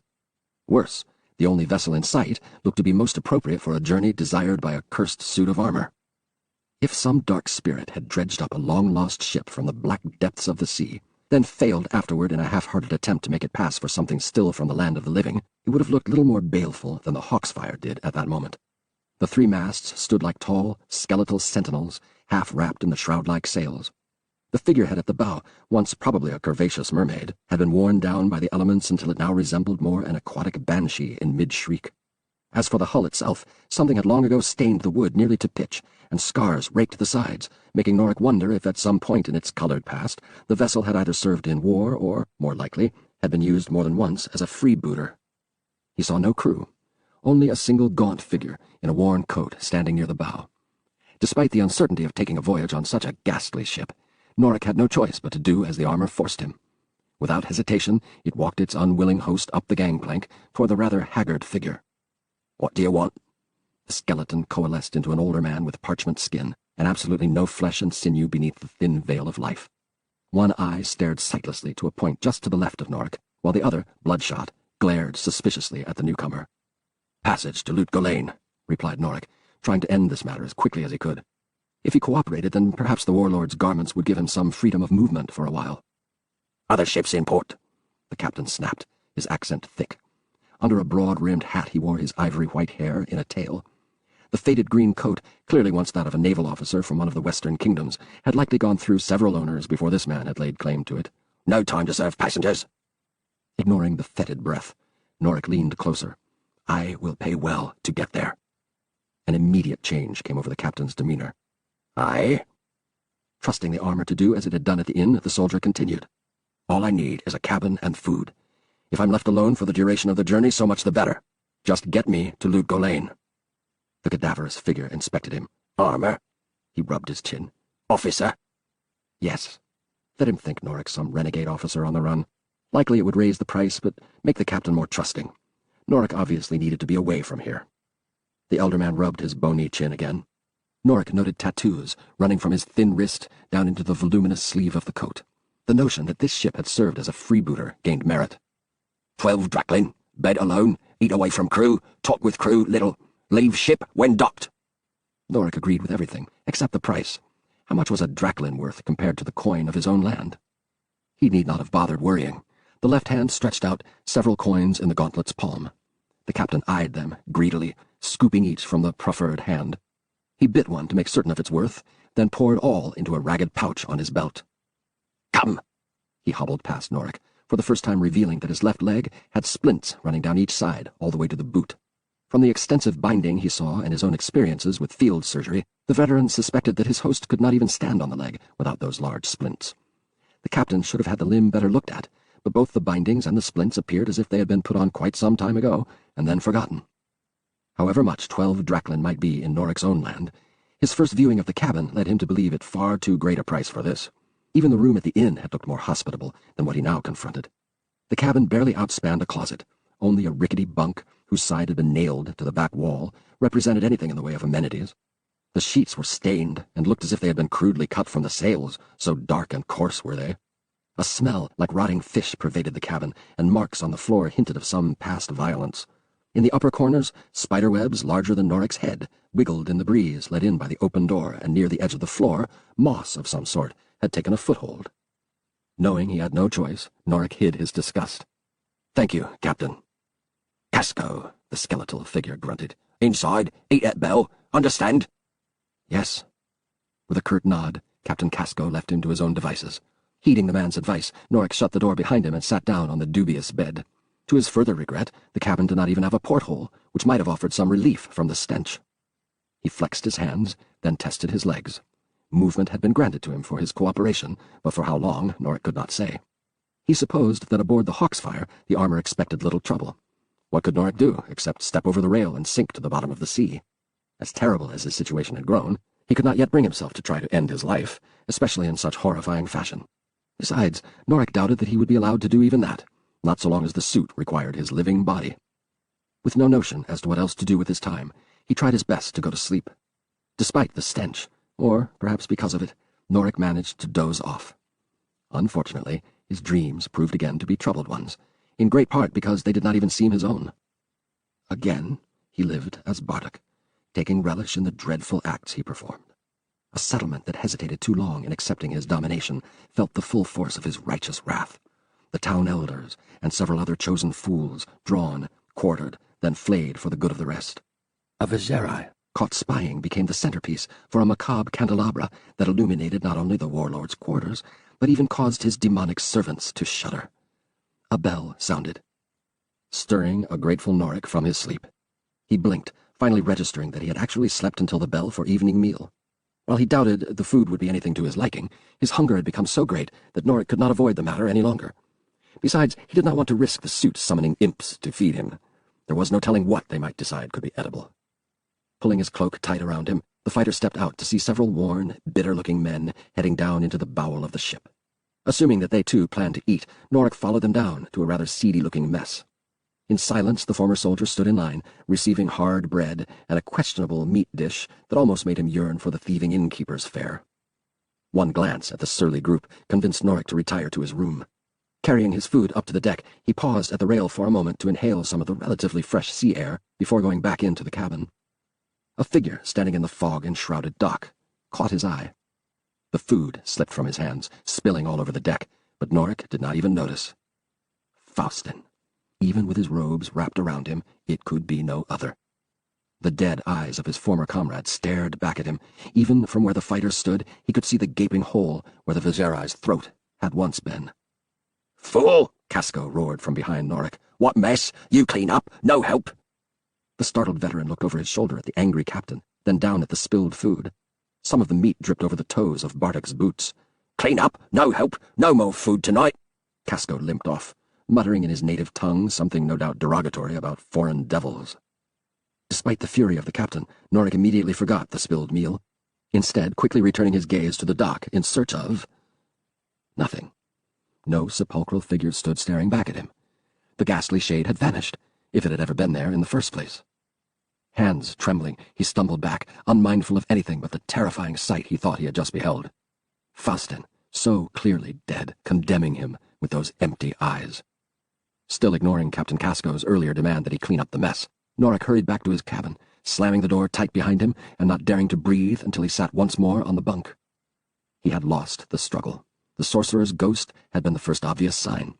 Norik had lost the struggle for his sanity. The horrors the cursed armor had put him through had finally torn away the last barriers protecting the veteran's mind. Surely now the downward spiral into complete madness would be swift. Surely now he had no hope of saving himself. Surely now Bartek's legacy would claim not only his body, but his soul, too. An exhausted Kara Nightshadow inspected the miserable little port town with some distaste. Accustomed to the beauty of the jungle and the carefully cultivated ways of her kind, she found the port, Gaia cool, reeking of too many unwashed bodies and far too much devotion to materialistic things. As a necromancer, Kara saw the world in balance between the actions of life and that which occurred after death, and believed that both aspects should be dealt with accordingly with as much dignity as a soul could muster. What she had so far witnessed in her few minutes here had revealed very little dignity. It had taken her great effort to reach this place as quickly as she had, effort that had worn her out physically, spiritually, and very much magically. Kara dearly wanted to get some sleep, but she had come to this place for reasons that even she did not completely understand, and so needed to at least survey the area in the hopes of finding some answers. After the unsettling loss of not only the warlord's armor, but also both her prized dagger and the 2 corpses, the young necromancer had used her training to try to ferret out the locations of all, and that had unerringly led her to this most unassuming place. What ties the port might have to all, she could not say, but it clearly did not bode well. Kara wished that she could have consulted with her teachers, but time had been of the essence, and she had been trained to rely on herself as much as possible. Delaying the chase only meant it becoming more difficult to track everything later on. That she could not afford. If the thieves planned on taking the armor overseas, she had to stop them now. As for the revenants, she had no idea what to do about that unsettling pair. They acted like nothing spoken of in her studies. Ignoring the unsavory glances from the sailors she passed, Kara headed for the first inn she found. On the one hand, the ebony-tressed enchantress needed food, while on the other she hoped to garner useful information. Surely those who carried Bartek's suit had needed a meal or a drink after such an arduous trek. The Captain's Table, as the inn had been titled, proved to be a bit better in appearance than she expected. Although the building looked old and worn, the gray-haired, imposing man in charge kept it clean and orderly. Kara immediately knew that he had once been an officer in some naval force, from his features likely one of the wealthier western kingdoms. Cheerful, for the most part, the gigantic figure with button-chopped sideburns brooked no argument from one patron who believed he could depart without paying. Despite his advanced age, the innkeeper handled the much younger seaman with ease, not only retrieving the money owed him, but also depositing the culprit out in the fog and mud. Rubbing his hands on his apron, the owner noticed his newest guest. "Good evening, milady." He bowed graciously, despite his growing girth, his entire expression lighting up at the sight of her. "Captain Hannes Jaronen, your humble servant. May I say you grace my little place?" Unaccustomed to such open displays toward her, Kara did not answer at first. However, Captain Jaronen, clearly realizing that he had overwhelmed her, patiently waited for her to recover. "Thank you, Captain," she finally responded. "I seek some food, and if you have the time, the answers to a few questions." "For you, my lovely little one, I'll make the time." He walked off, humming to himself. Kara felt her face reddening. Captain Geronin obviously meant nothing forward in his comments, but none of the Dark Mage's intense training had taught her how to take compliments on her appearance. She knew that some of her brethren found her attractive, but among the followers of Rathma, such matters were treated with the formality with which they treated everything. Seating herself in a side booth, Kara glanced around at the other patrons. Most went about the business of drinking and eating, but a few had other matters in mind. She saw a woman in scandalous garments leaning over a sailor, her offer to him needing little actual conversation. To her right, a pair of men dickered over some deal, babbling in a language of which the necromancer had no knowledge. There were also a few males among the clientele who eyed her with more open interest than Captain Geronin had, and without his tact. One, who showed far too much interest for her own tastes, received a stony glare from her silver eyes, a sight so unsettling to him that he quickly turned away, burying his head in drink, and visibly shivering for several seconds. The innkeeper returned with a plate bearing broiled fish and some sea vegetable. He placed that and a mug in front of the necromancer. "Cider in the mug? 'Tis the simplest drink I've got here, milady." Kara considered telling him something about the strong herbal concoctions developed by the Rathma faithful, but chose to graciously accept the mild drink. She looked at the fish, the spices giving it a very enticing scent. Of course, at this point, Kara almost would have been willing to eat it right out of the sea. Still, it pleased her to find such civilized fare here. "What do I owe?" "Your company alone's worth the price." She bristled, thinking of the woman plying her wares on one of the customers. "I am no—" He looked chagrined. No. 'Tis just that I don't get such fair visitors much, lass. I only meant sitting here and answering your questions. No harm meant." Geronin leaned closer, whispering, "And I know better than to try forcing myself on one who follows the ways of Rathma." "You know what I am, and still you desire to sit with me?" "Milady, I sailed every sea and all over the great ocean. I've seen many a magic, but the most trustworthy of mages were always the faithful of Rathma." She rewarded him with a slight smile that proved enough to redden his already ruddy cheeks. "Then perhaps you are the man with whom I can trust my questions." The captain leaned back. "Only when you've first tasted my specialty and given me your fine opinion." Kara cut into the fish, tasting a small bite. Immediately she cut a second, downing it as quickly as the first. Geronin beamed. "'Tis to your liking, then." Indeed it was. The jungles of the east contained a variety of marvelous spices, but the necromancer had never eaten anything like this fish. In less time than she could have imagined, Kara had devoured a good portion of her meal, so much so that she finally felt like herself again. Captain Geronin had excused himself now and then to deal with his other customers, but by the time she had finished, there remained only two others, a pair of dour-looking sailors, clearly too weary to do anything but nurse their ails and food. The innkeeper settled in across from her and waited. "My name is Kara Nightshadow," she began. "You know what I am." "Aye, but I've never seen one that looked like you, lass." Kara pushed on, unwilling at this point to be detoured by niceties. "Captain, have you noticed anyone out of the ordinary here?" He chuckled. "In Gayakul, it'd be more extraordinary to see someone ordinary." What about a man traveling with armor, probably strapped to the back of an animal?" The necromancer paused to consider the implications further. "Or a man wearing armor?" "We get some soldiers here, not uncommon." "In crimson plate?" Geronin's brow wrinkled. "I'd recall that, but no one." It had been a desperate hope. Kara wanted to ask another very particular question, but feared that if she did, the captain's easy manner would change. He might be familiar with her kind, but some subjects could be too dark even for him to accept.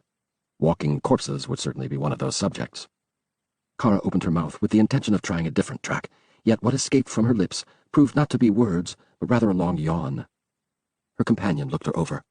"Pardon me for being blunt, milady, but you look even more pale than you likely usually are. I think you need some good rest." She sought to dissuade him, only to yawn again. "Perhaps you are right. I've got a couple of rooms available, lass. For you, no charge, and nothing expected if you're worried about it."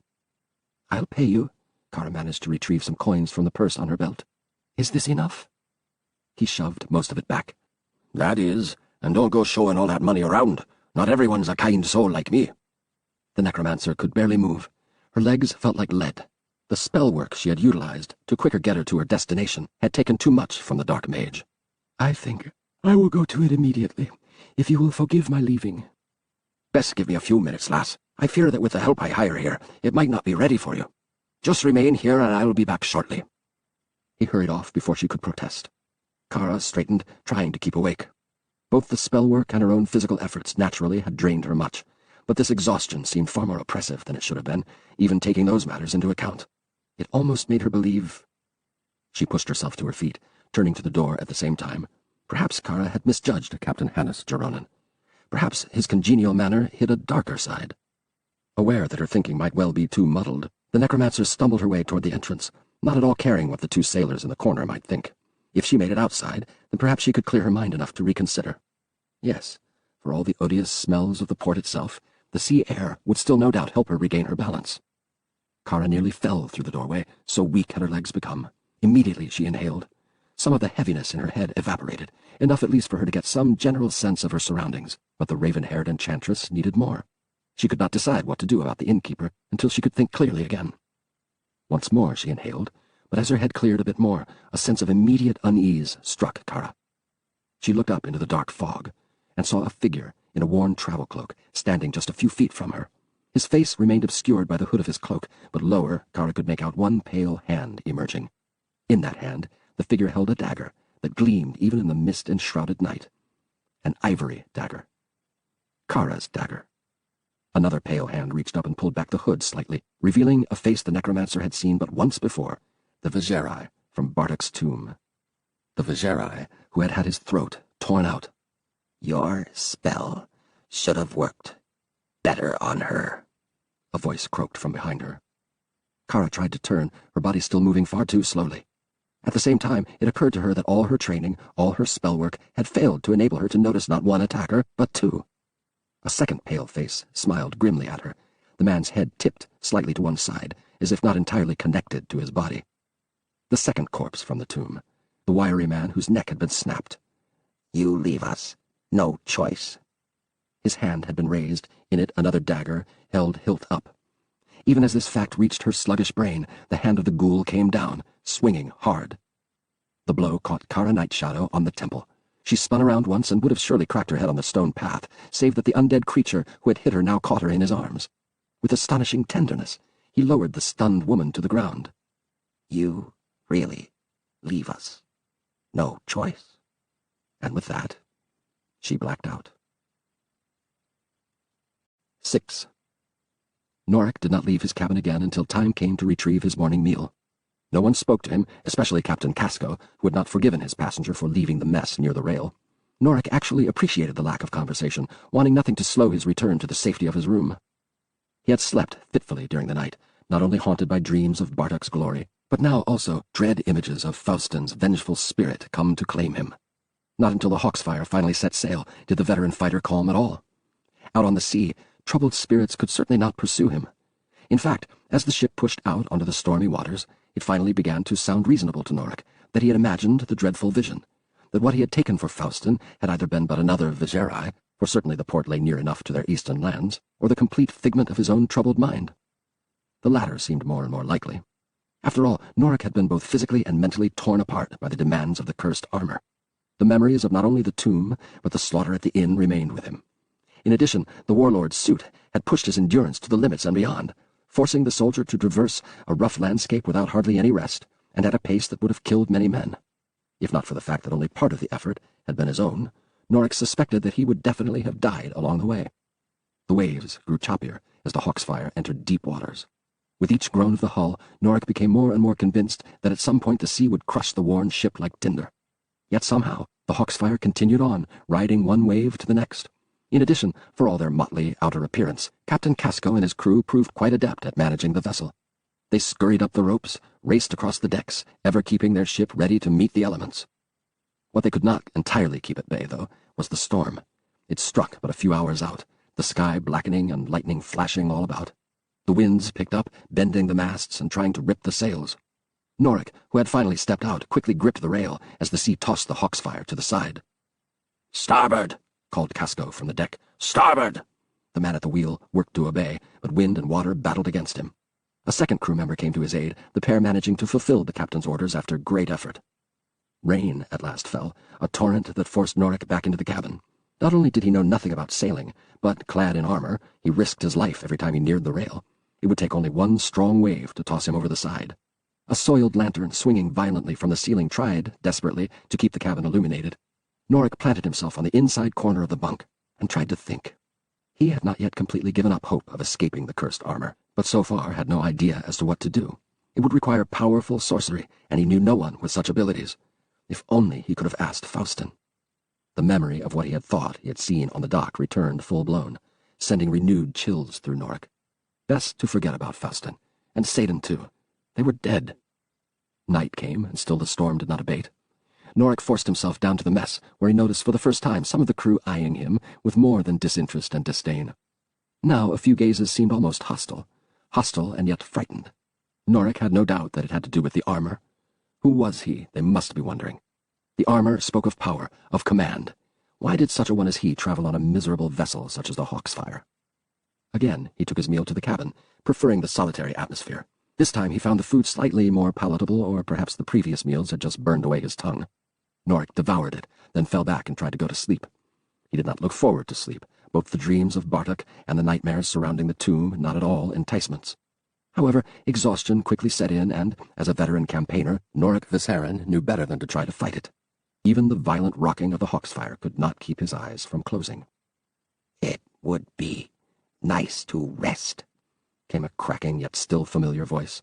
"But, after all, they say, no rest for the wicked, eh?" Norik bolted to his feet, eyes wide. Barely any light shone from the lantern, but even with what little he had, the soldier could see that no one else stood in the room. Damn!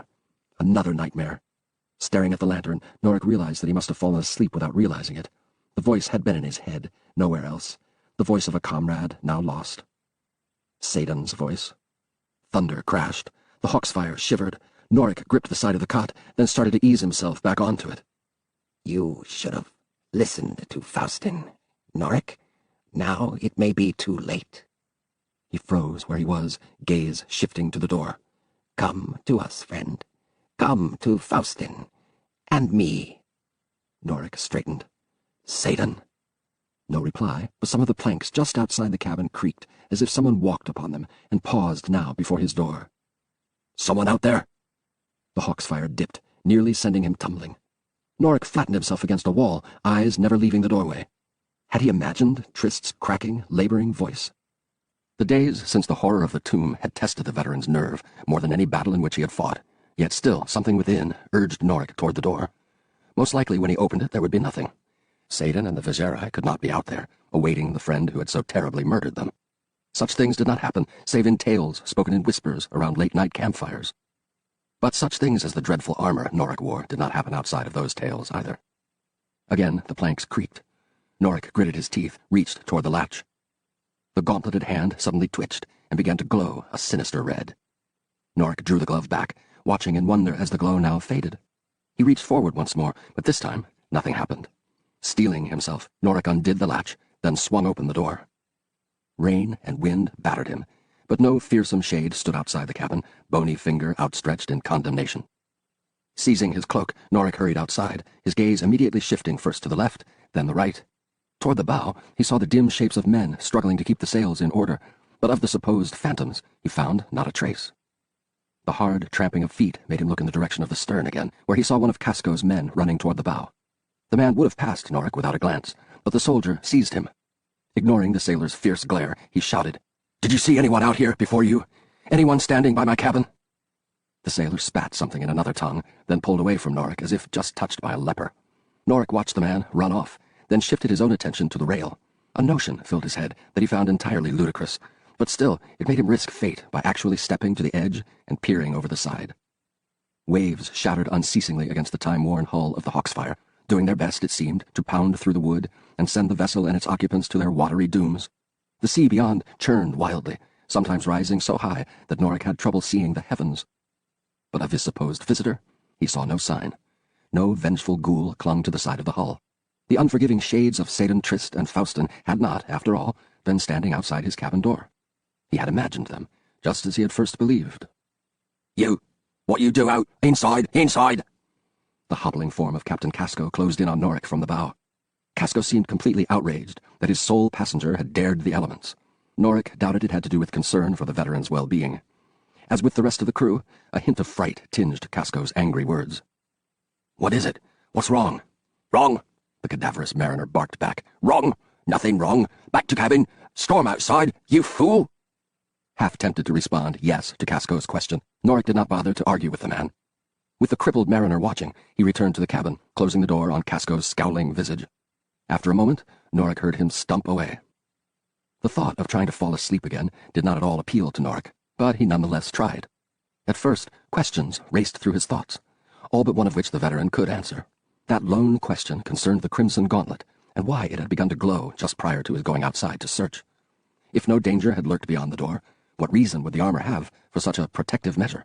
True, it had not seized control of him, but still, its actions had appeared to have purpose. Norik fell asleep, still pondering the suit's reaction. He did not stir again until a crack of thunder that shook the cabin nearly caused him to tumble out of the makeshift bunk. Disoriented, the soldier tried and failed to calculate just how long he had been asleep. The storm still blew strong, which to Norik meant that it could not have been more than a few scant hours. Rarely had a storm that he had suffered through lasted more than a day, although he supposed that on the high sea it could be different. Arms and legs stiff, Norik stretched, then tried to go back to his slumber. A long, cracking sound, far different from thunder, again brought him to his feet. He recognized that sound, even if he had not heard it often. It had been the sound of wood breaking. And on a ship in the midst of a wild storm, that could spell doom for everyone. Norik burst out of the cabin, heading toward the bow. Shouts informed him that the crew already struggled to deal with whatever danger threatened, but he knew how difficult their task would be if what he suspected had truly occurred. Bad enough for the ship to suffer damage, but to try to repair it during such chaos? A moment later, his worst fears had been realized. Just ahead, several sailors fought to keep one of the masts from entirely cracking in two. They pulled on ropes, trying to force the upper portion in place, while other men attempted to strengthen the ruined area with planks, nails, and more rope. Norik, however, could already tell that theirs had become a struggle in futility. More and more the mast leaned dangerously, and when it went, the others would surely soon follow. He wanted to do something, but none of the skills he had learned would have been of aid to the more experienced mariners. Norik stared at the gauntleted hands, the crimson coloring making them look so mighty, so full of strength. Yet all the vaunted power of Bardic's legacy would avail him nothing now. The thought faded as an unsettling blue aura formed, without warning, around each glove. Norik suddenly found himself rushing forward, the suit again in command of his actions. For once, though, the veteran fought little against it, certain of its intentions, if not its methods. The armor desired to reach its distant destination, and it could not if it and Norik sank to the bottom of the sea. For Norik's life alone, it needed to act. "Away! Away!" shouted Captain Casco, no doubt certain that his clumsy passenger would just make a terrible situation worse. Norik, though, barged past him, nearly bowling the crippled mariner over. The mast creaked ominously, a sure sign that only seconds remained before it toppled into the next. Norik took a deep breath, anxiously waiting for the suit to act. "Kezra! Quezal! Irakus!" Lightning punctuated each word thrust from the soldier's mouth, but Norik paid it little mind. What he did notice, what all those around him also surely noticed, was that several shimmering green forms suddenly surrounded, even clung to, the ruined mast. They had strong, sleek arms that ended in suckered fingers, but where there should have been legs, the monstrosities had bodies reminiscent of gigantic slugs. The creatures hissed and crawled, their half-seen faces akin to some demented artist's idea of a bat made up like a clown, face paint and all. The sailors fled in panic, releasing their grip on the ropes and wood. The mast started to fall. The shimmering horde pushed it back in place. While some held it there, others started to crawl around and around the ruined area. As they moved, they left trails of slime over the cracks. At first, Norik had no idea what they intended, but then he noticed that the slime almost immediately hardened, strengthening and stabilizing the mast. Over and over the creatures crawled, a madcap race with no finish line. Their brethren, no longer needed to support the mast, watched and waited, hissing in what seemed encouragement to the ones circling around the pole. "Kezra! Quezal! Ranaka!" The demons quickly crawled from the mast, grouping together. Norik pulled his gaze from the horrific band, looking over their completed handiwork. Despite the storm, the mast now swayed as if only in a gentle breeze. Not only had they repaired it, but they had reinforced it in such a manner that the odds were it would better survive this voyage than the other two. As if also satisfied, the suit waved a negligent hand at the demons. A burst of light, so bright that Norik had to shield his eyes, covered the foul pack. The creature's hissing grew stronger, harsher, until, with what seemed a sigh, the light faded out, leaving no trace of the slug-like beasts, not even a single trail of slime. Seemingly unimpressed, the storm battled on, tossing the hawk's fire about. Yet, despite the continued threat of it, the crew hesitated to return to their posts, only doing so when the captain finally shouted at them. The sailors who passed Norik gave the fighter a wide berth, their fear of him quite clear in their expressions. True, their lives had probably been spared because of the demons summoned, But to know that one who could call forth such horrific apparitions journeyed with them surely shook the men to the very core of their souls. Norik, however, did not care. So weary his legs threatened to collapse underneath him. Even though it had been the suit that had cast the spell, he suddenly felt as if he had just rebuilt the entire mast single-handedly. Norik waited for the armor to guide him back to the cabin, but now that the danger had been dealt with, apparently it had left matters to him. The metal plate felt like 1,000 pounds as he turned and walked from the deck. Around him, Norik continued to feel the uneasy stares of the crew of the Hawksfire. No doubt they would soon even forget that they owed their lives to his presence, and begin to consider what it meant to have a master of demons aboard. Fear had a way of turning to violence. Yet, despite that knowledge, Norik sought only his bed. He very desperately needed sleep. Even the storm would not be able to keep him awake now. Come the morrow, he would do what he could to explain what had happened. Norik only hoped that in the meantime none of the crew would attempt anything foolish and fatal. Darkness. Warm, enveloping darkness. Kara nestled in it, dwelled in it, found it so comforting that for the longest time she had no desire to leave it. Yet there came a point when something, an uneasy feeling, a sense of foreboding, made her turn, shift, and try to wake. She also heard a voice.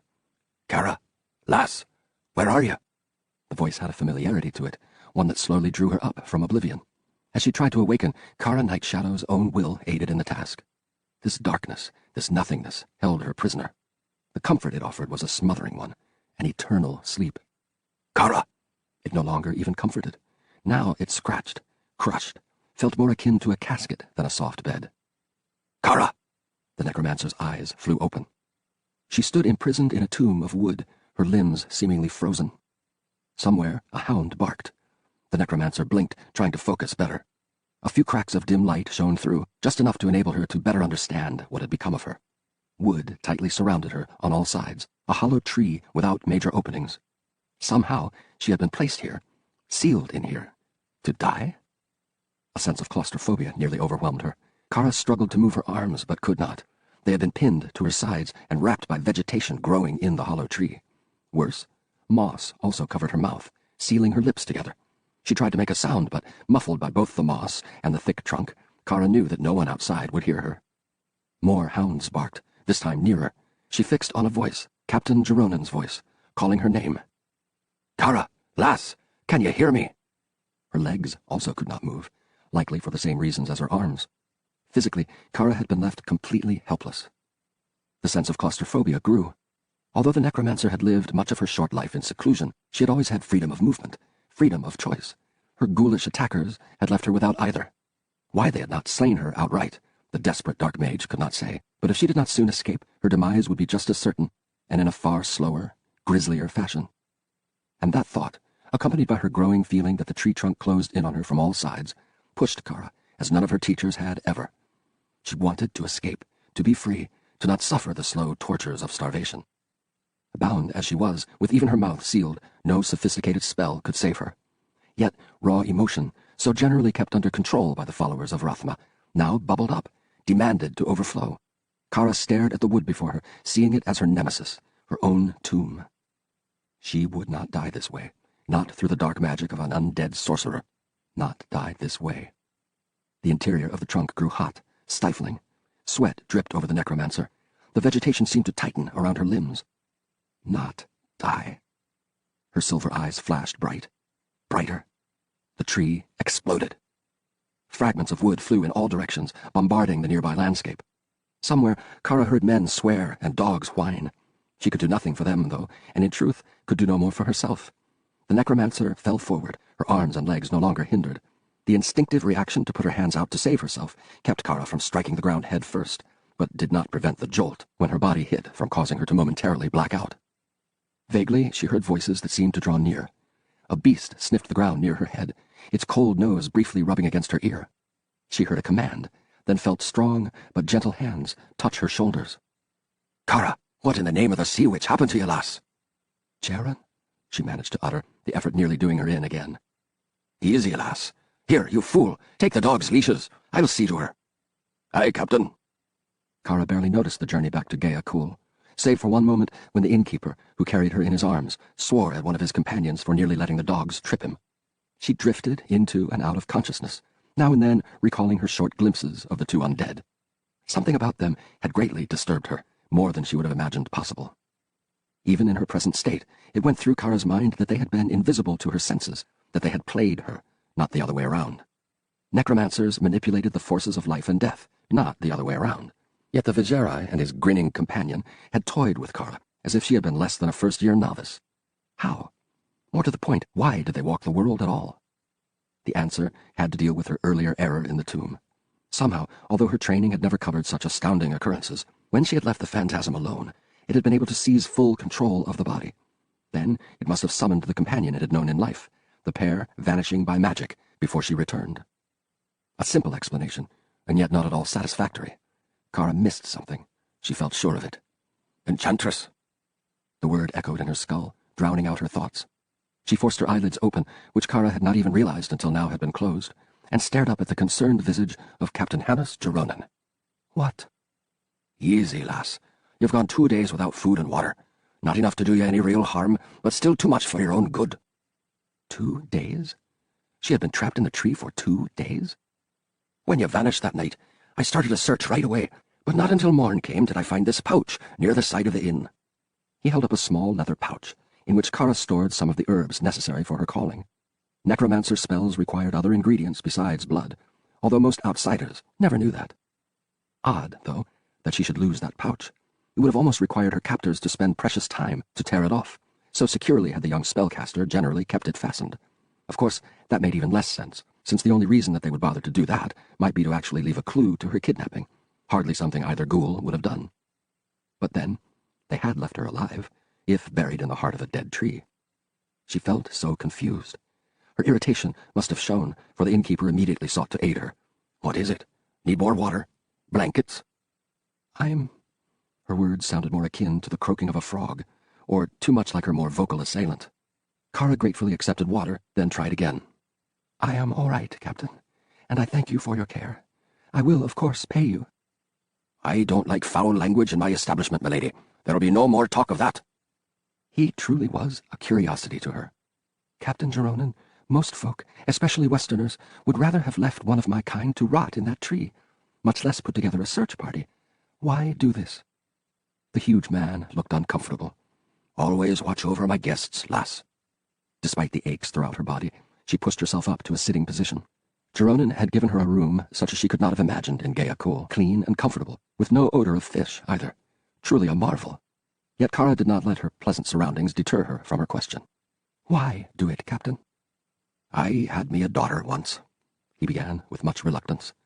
And before you think it, she looked not a bit like you, save and also being pretty. Jeronen cleared his throat. Her mother was higher born than me, but my naval successes let me rise to where we could wed.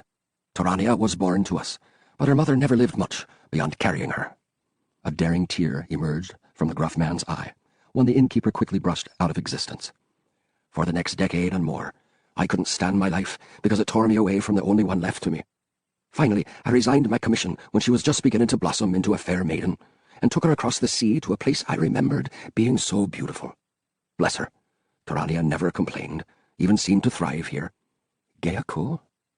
Don't sound so surprised, lass. Was a much nicer, cleaner place a decade ago. Something foul has touched it since, just as it's touched every other place I hear of these days. Kara carefully kept her expression neutral. As one of the faithful of Rathma, she knew well that dark powers had begun to spread over the world. The ransacking of Bartek's tomb only exemplified that fact. The necromancers feared that soon the world would slip out of the delicate balance it needed to maintain, that the tide would shift toward the lords of hell, that demons already walked the world again. Captain Jeronen had been talking while she had considered all of this, and so Kara had missed his past few words. However, something at the end caught her attention, so much so that she had to blurt, "What?" By now, his face had turned grim, so very grim. Aye, that's what happened, all right. 2 years we lived here, happy as could be possible. Then one night I heard her scream from her room, a place no man could get without passing me first. Smashed through her door, I did, and found no trace of her. Her window remained locked, her closet I searched well, but she'd somehow vanished from a room with no other good exit. Jeronen had searched high and low for his daughter, several of the locals more than willing to join the hunt. For 3 days he had looked, and for 3 days he had failed, until one night, as he tried to sleep, the captain had heard his daughter calling to him. A cautious man, despite his desperate hopes, he had taken with him the ceremonial blade awarded to him by his admiral. With it, the innkeeper had gone out into the wilds, following the call of his child. For more than an hour, he had trekked through the woods and hills, seeking, searching. Finally, near a crooked tree, he had caught sight of his beloved Tirania. The girl, her skin so oddly pale, even more so than Kara's, had stood waiting for her father with arms outstretched. She had called out to him again, and Jeronin had, of course, responded. Sword in one hand, he had taken his daughter close. Her fangs had nearly ripped out his throat. Captain Jeronin had sailed the world, had seen many a marvelous and disturbing thing, had fought pirates and villains in the name of his masters, but no experience in his life had meant more to him than raising his only child. And nothing had ripped at his soul more than running the creature she had become through the heart. "It hangs downstairs," he muttered, finishing. "A fine piece of craftsmanship, and designed to be practical, too." Almost as an afterthought, the captain added, "Plated in silver, or else I'd not be here with you today." What happened to her? Kara knew such tales, but the causes varied. "The damned thing is I never found out. Finally managed to push it to the back of my mind until you vanished. Feared that it had come back for you." A daring tear escaped his eyes. "I still hear her cries, both the one when she vanished, and the one when I slew her." Jeronin's unknown horror had not stalked Kara, but the two undead tomb robbers had certainly been waiting, which drew her at last back to her own immediate situation. "Forgive me, Captain, for sounding so uncaring about your great loss, but can you tell me if any ships departed during the time I was lost?" Kara's question caught the grieving man off guard for a moment, but he quickly recovered. "Only ship that sailed off so far has been the Hawksfire, a cursed vessel if I've ever seen one. Surprised it hasn't sunk yet." Only a single ship had departed. It had to be the one she wanted. Where was it heading? "Lut Gholein.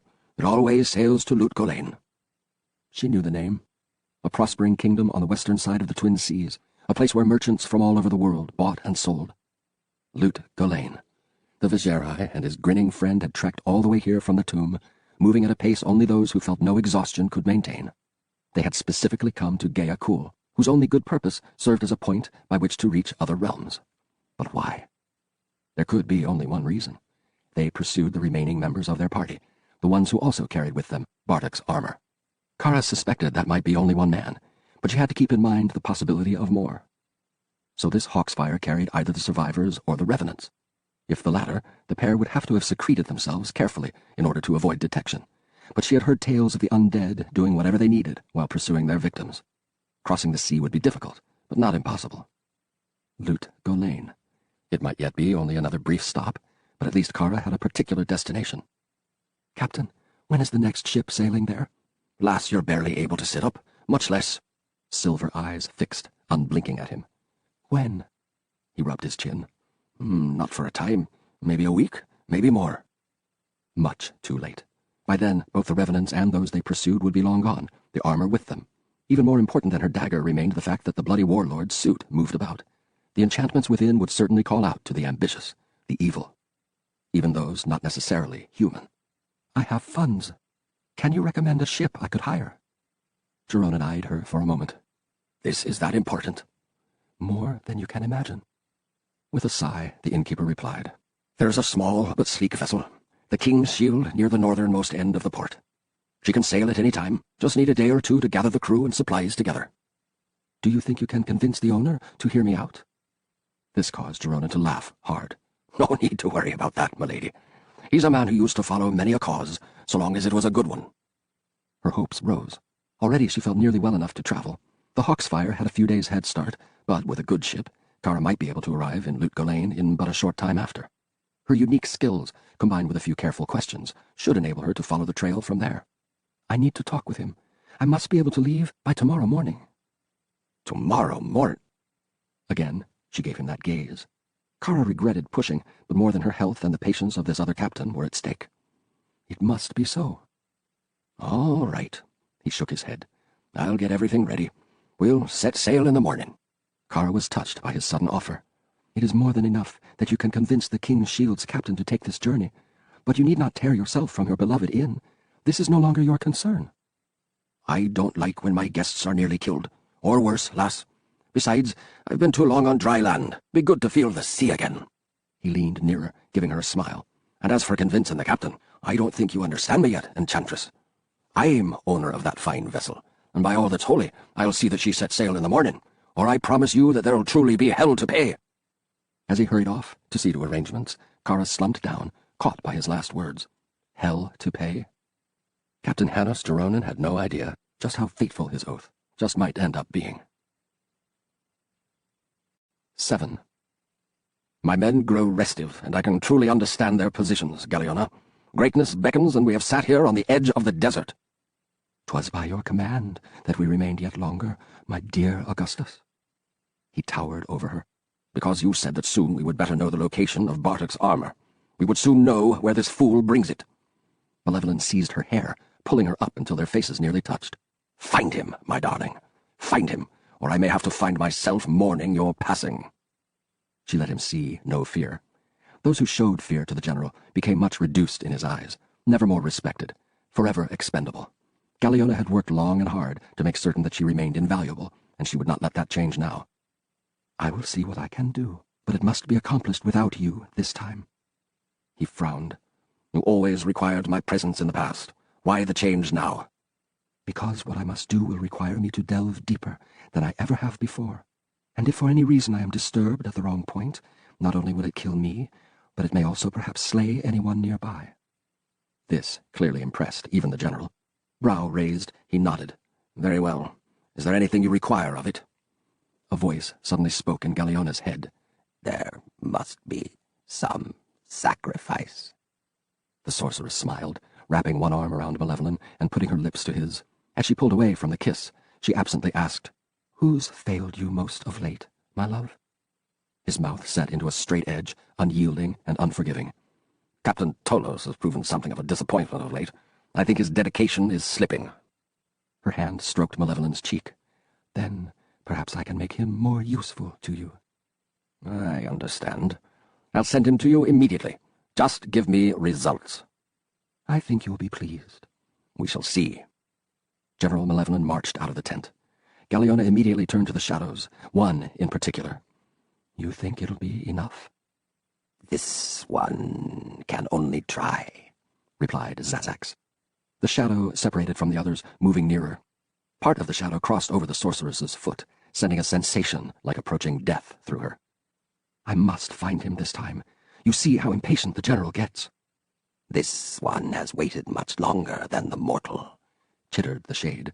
This one desires the finding far more than even him.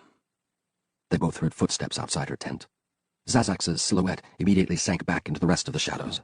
Galliona brushed back her hair, then adjusted her arresting garments for best viewing. You may enter, she cooed. A young officer, his helm in the crook of his arm, entered. Red-haired, with a slight beard and eyes too innocent, he looked like a lamb coming to the slaughter. Galliona remembered his face and the interesting notions that had crossed her mind more than once. Come closer, Captain Tolos. The general sent me, the officer returned in a voice that held just a hint of uncertainty. No doubt he knew well of the sorceress's reputation, not to mention her appetites. He said you had a task for me. She went to the table where she kept wine for the general, pouring Tolos a cup of the finest. Galliona held it up for him to see, beckoning the man to come to her. Like a fish to the lure, he did just that, his expression still confused. Pressing the cup into his hand, Galliona led it to his mouth. At the same time, her other hand followed the course of his body, which further increased his anxiety. Lady Galliona, Tolos stammered, the general sent me here for a purpose. It would not do for him to discover— Hush. She pushed the drink to his lips, making him sip.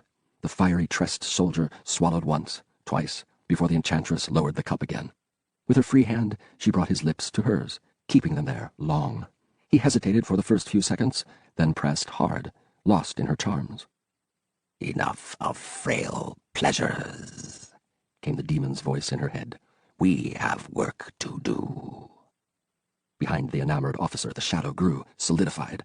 A sound akin to a dying swarm of flies arose, enough of a noise to finally snap Captain Tolos from the enchantment Galliona had woven over him. The light of the oil lamp let part of a new shadow cross his field of vision, a shadow shaped like nothing human. Tolos pushed her away, then sought his sword as he turned to face his supposed assassin. You'll not take me so— Whatever words he planned failed him. Captain Tolos gaped, his skin turning completely white. His fingers still fumbled for the sword, but the overwhelming fear enveloping him made his hand shake so much that he could not maintain any grip on the hilt. And, looming before him, the demon Zazax surely represented a sight capable of instilling such horrific fear. More than 7 feet in height, Zazax resembled most a praying mantis, but a mantis as only hell could create. A mad mix of emerald and crimson colored a body upon which pulsated great golden veins. The head of the demon looked as if someone had peeled off the outer shell of the insect, seeking the equivalent of a skull beneath. Oversized, yellow, pupilless orbs stared down at the puny mortal, and mandibles wider than a soldier's head, with smaller yet equally savage ones nearer the actual mouth, opened and closed with terrible eagerness. A stench like decaying vegetation pervaded the area surrounding the monstrous creature, and even began permeating the tent. The middle appendages, skeletal arms with 3-fingered claws, reached out with lightning speed, dragging the petrified officer near. Tolos finally tried to scream, but the demon spat first, covering his victim's face with a soft, sticky substance. Zazax's main appendages rose high, 2 jagged scythes ending in needle-like points. He thrust both lances through the breastplate of the unfortunate officer, skewering Tolos like a fish. The body quivered violently, something that seemed to amuse Zazax greatly. Tolos's hands feebly clawed at both his chest and his face, succeeding in freeing neither. Galiona frowned at the sight, trying to cover her own dread of the demon's physical presence with anger and sarcasm. "If you're done playing, we have work to do." Zazax let the still quivering body slide free. Tolos dropped to the ground, his blood-soaked carcass splayed out like some stringless marionette. The hellish mantis prodded the officer's corpse toward her. Of course. "I'll draw the patterns. You be ready to channel." This one will be prepared. Make no mistake about it, human Galiona. Touching Tolos's chest, the witch began to shape the patterns needed. She drew first a series of concentric circles, afterwards placing a pentagram in the midst of the largest. Galiona then traced in crimson both the marks of summoning and the wards that would protect her and even Zazax from being overwhelmed by the forces of the spell. After a few minutes' work, Galiona had everything prepared. The sorceress glanced up at her demonic companion. "This one is ready, as promised," came the raspy reply to her unspoken question. The mantis approached, his scythe-like arms reaching out to touch the center of Galiona's main pattern. A sound that grated the sorceress's ears erupted from Zazax, the demon speaking in a tongue with no earthly origins. She gave thanks that her protective spells kept anyone outside from hearing the creature's unholy voice. The tent began to shake. A wind arose inside, one that lifted Galiona's hair and blew it back. The oil lamp flickered, at last dousing, but another light, a dank, poison-green aura, emerged from the blood-soaked chest of the dead soldier. Zazax continued muttering in his demonic tongue, at the same time the mantis drawing new variations in the crimson pattern. Galiona felt forces both natural and hellish come forth, then mix in a combination otherwise impossible in the real world. She reached out, adding to the demon's variations on the patterns. Now the interior of the tent crackled with energies, both in flux and in conflict. "Speak the words, human," commanded Zazax. "Speak before we are engulfed by our own creation." Galiona did, the ancient syllables spilling from her lips. Each word made her own blood burn, made the horrific veins coursing over her partner flare over and over. The dark sorceress spoke more quickly, knowing that if she faltered, Zazax's fear might yet prove true. A thing, the color of mold, and fleshed almost like a toad, formed above the body of Captain Tolos. It struggled, twisted, tried to cry out with a mouth not completely formed. "Let me rest," it demanded. Deformed beyond even the manner of demons, the grotesque creature sought to swipe first at Galiona, then Zazax. However, the wards that she had set into place caused a blue spark whenever the monstrosity reached out, a spark which clearly hurt the thing much. In frustration, it finally pulled within itself, wrapping spindly, taloned limbs about it as if trying to fold itself up enough to utterly disappear. "You are ours to command," she told the imprisoned creature. "I must rest." "You cannot rest until you complete the task we've set for you." Nightmarish eyes that dangled loose, yet also seemed in some ways human, peered at her in open malevolence. "Very well, for a time anyway. What would you have of me?" "No magic binds your eyes, no barriers block your vision. see for us what we seek, and tell us where it is. The horror above Tolos's cooling body quivered, rumbled. Both Zazax and Galiona bent back at first, until both realized that the thing only laughed at their demand. That is all?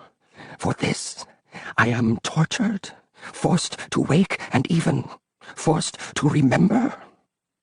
Recovering, the witch nodded. Do it, and we'll return you to your sleep. The eyes swung toward the demon. Show me what you seek. The mantis drew a small circle in the midst of the main pattern. A haze of orange filled the area in which the trapped creature floated. The eyes stared into the haze, seeing what even Galiona could not see. It becomes clearer what you seek.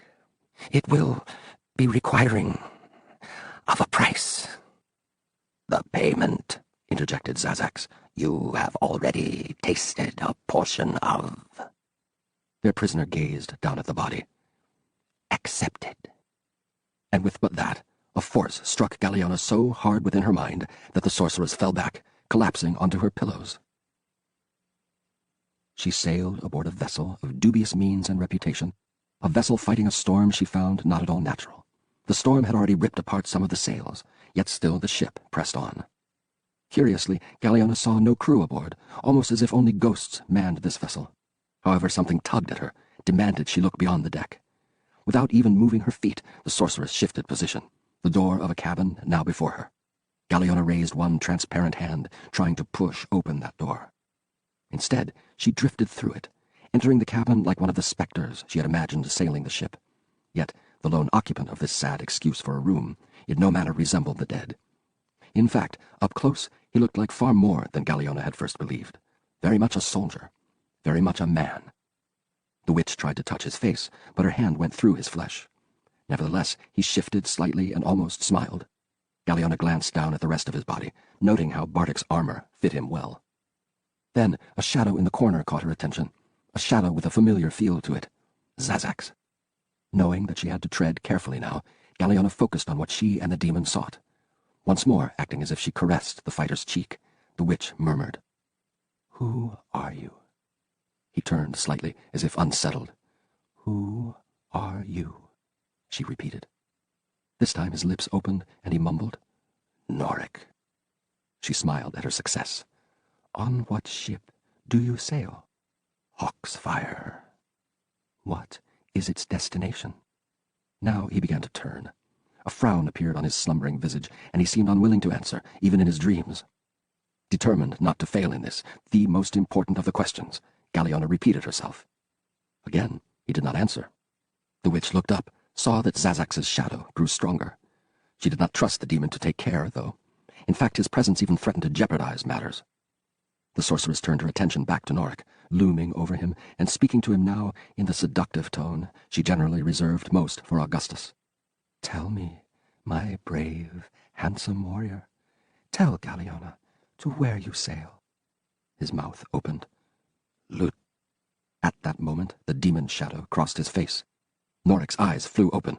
"What in the name of all—" And Galiona found herself back in the tent, her eyes staring toward the ceiling, her body covered in a chill sweat. "You imbecile!" she roared, picking herself up. "What were you thinking?" Zazax's mandibles snapped open and closed. "Thinking that this one could find answers much more quickly than a much distracted female human." "There are much better ways than fear for discovering secrets. I had him answering everything. A few moments more, and we would have had all we needed to know." She thought quickly on the subject. "Maybe it's not too late. If—" She hesitated, staring down at where Tolos lay, or rather, had lain. The body, even the blood that had splattered the carpet, had vanished. "The dream one has taken his prize," Zazax remarked. "This Captain Tolos will suffer a terrible after-death." "Never mind him. We have to get the dreamer back." Here the mantis vehemently twisted his head back and forth, the closest he could come to shaking it. "This one will not defy a dreamer in his own domain. Their realm is beyond even that of hell or heaven. Here we may command them but break the link, and they may take what is theirs. The demon leaned forward. Do you think your general might part with another soul? Galeona ignored his suggestion, thinking what she could say to Malevolent. She had the names of both the man and his vessel, but what good did that do her? The ship might be sailing anywhere.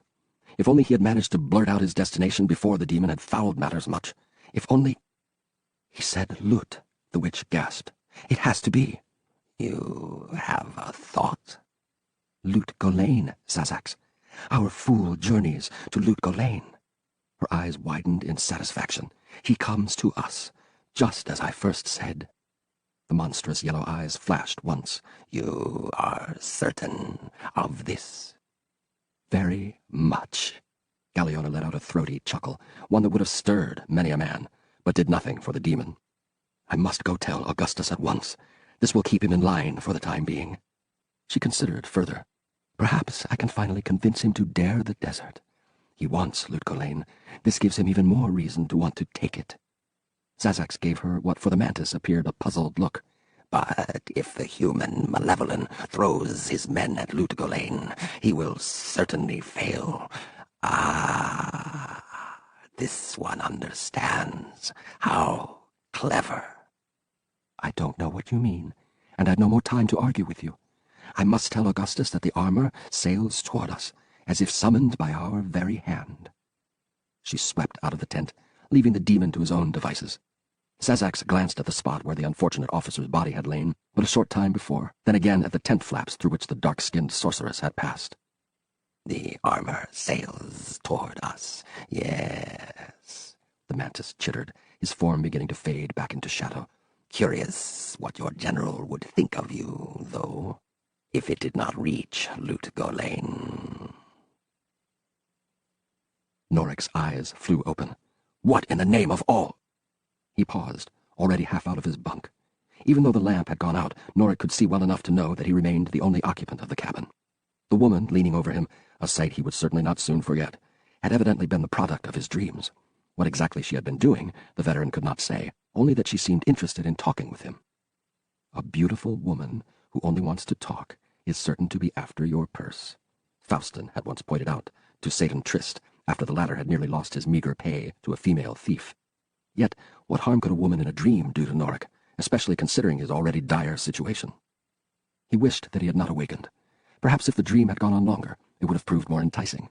Certainly it had been an improvement over his recent nightmare.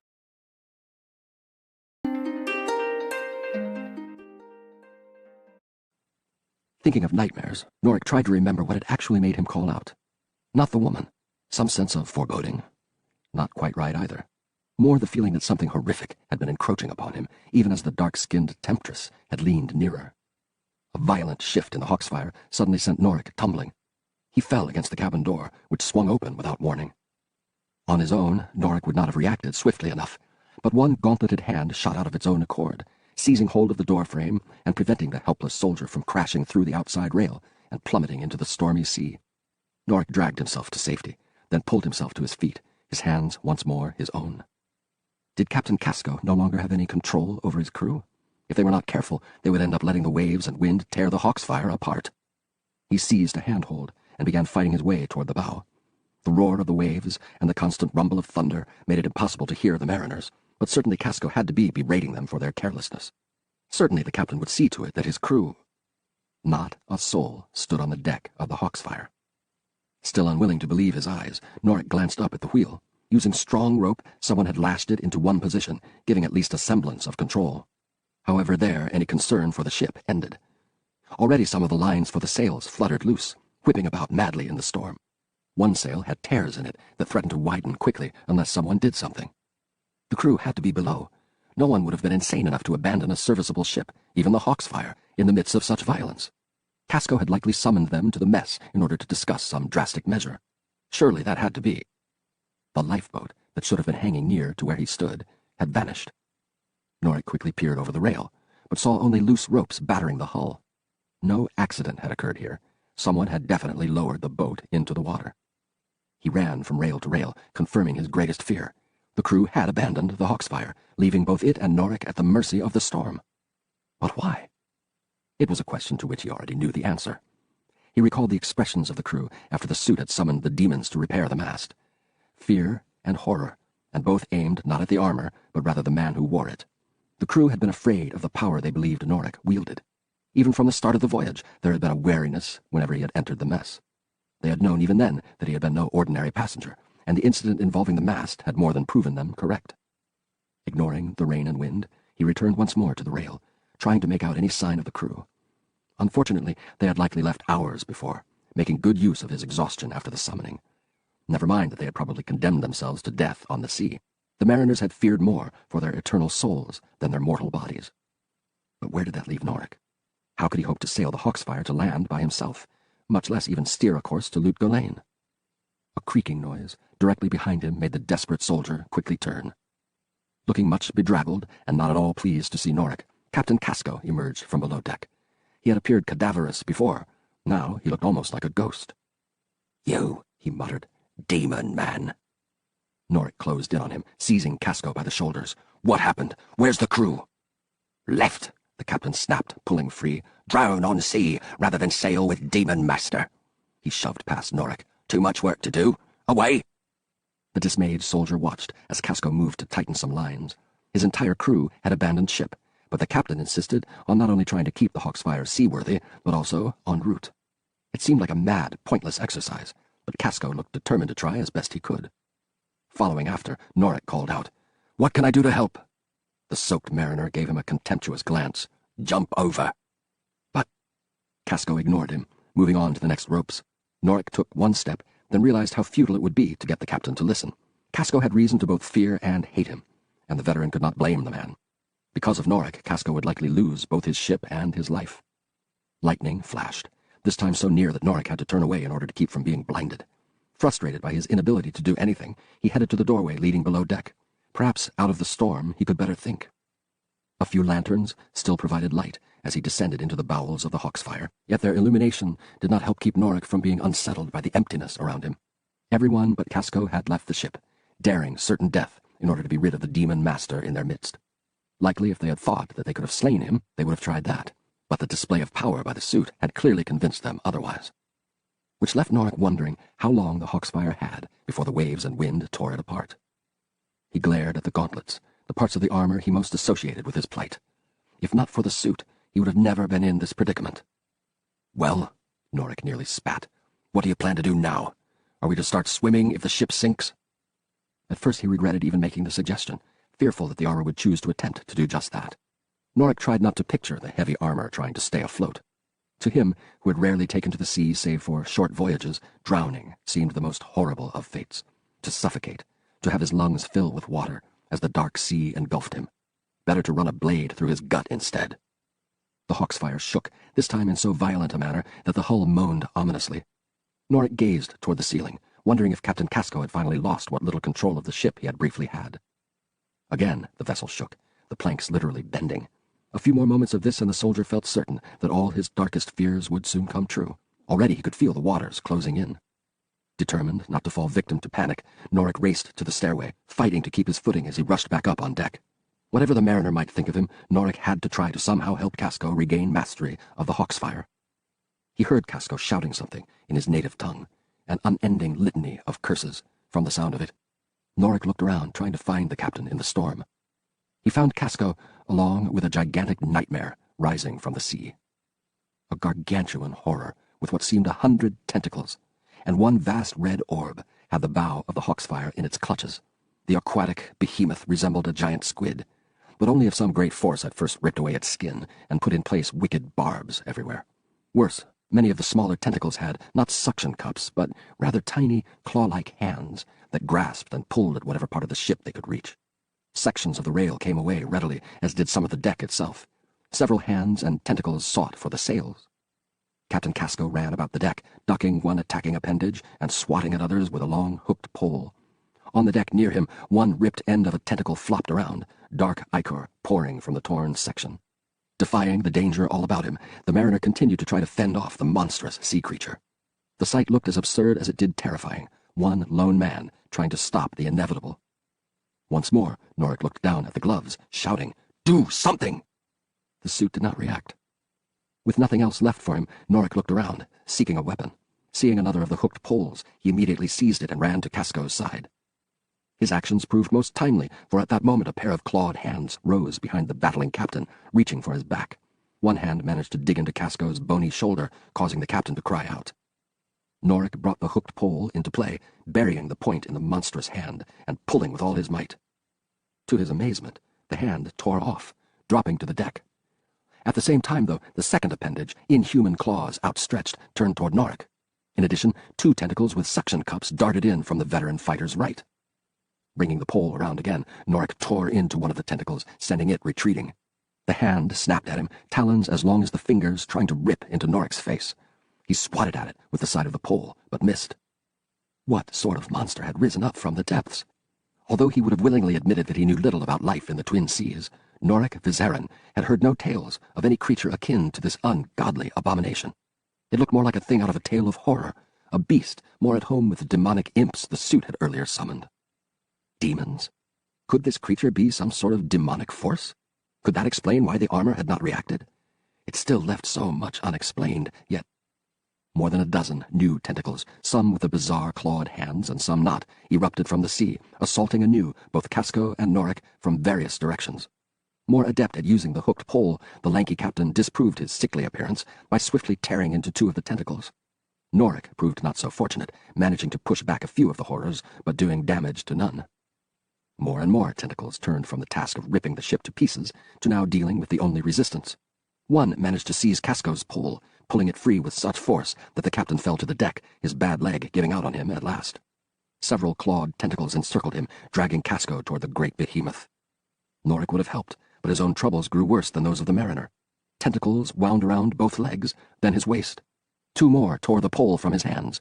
The soldier found himself hoisted up into the air, his breath slowly being squeezed out of him despite the enchanted armor. He screamed as a set of claws raked his left cheek. Somewhere beyond his limited field of vision, Norik heard Casco uttering oaths, even as death prepared to welcome both men. A serpentine shape curled around Norik's throat. In desperation he tugged at it, already aware that his strength would not prove sufficient to save him. The gauntlet flared a fiery red. The tentacle instantly uncoiled from his throat, but the glove would not release it. Norik's other hand, also glowing furiously, came up, seizing the tentacle, holding him by the upper part of the waist. The rest of the behemoth's limbs pulled away, leaving the startled veteran dangling by his hands high above the hawksfire. The storm whipped him about, but Bardak's armor refused to give up its hold on the gargantuan monster, even when the beast sought to separate the captured tentacles. Norik screamed, his arms feeling as if they would soon be torn from their sockets. Kozori, Nimith, his mouth shouted. Lazarai, Lazarai! A bolt of lightning struck the Leviathan. The creature shuddered, nearly succeeding in freeing itself of Norik simply due to its throes of pain. Yet even then, the gauntlets fought to retain hold. Clearly the warlord's suit was not finished yet. Kozori, Nimith, the soldier's mouth repeated. Lazarai, Dekadas! A second bolt caught the sea monster directly in its terrifying eye. The bolt burned away the orb with little trouble, sending a shower of hot fluids over Norik and the ship. Dekadas! The areas of the tentacles under Norik's fingers turned a pasty gray. Serpentine flesh grew stony, petrified with startling swiftness. The Leviathan stiffened, its many appendages remaining in whatever position they had been just after the last of the magical words had been spoken.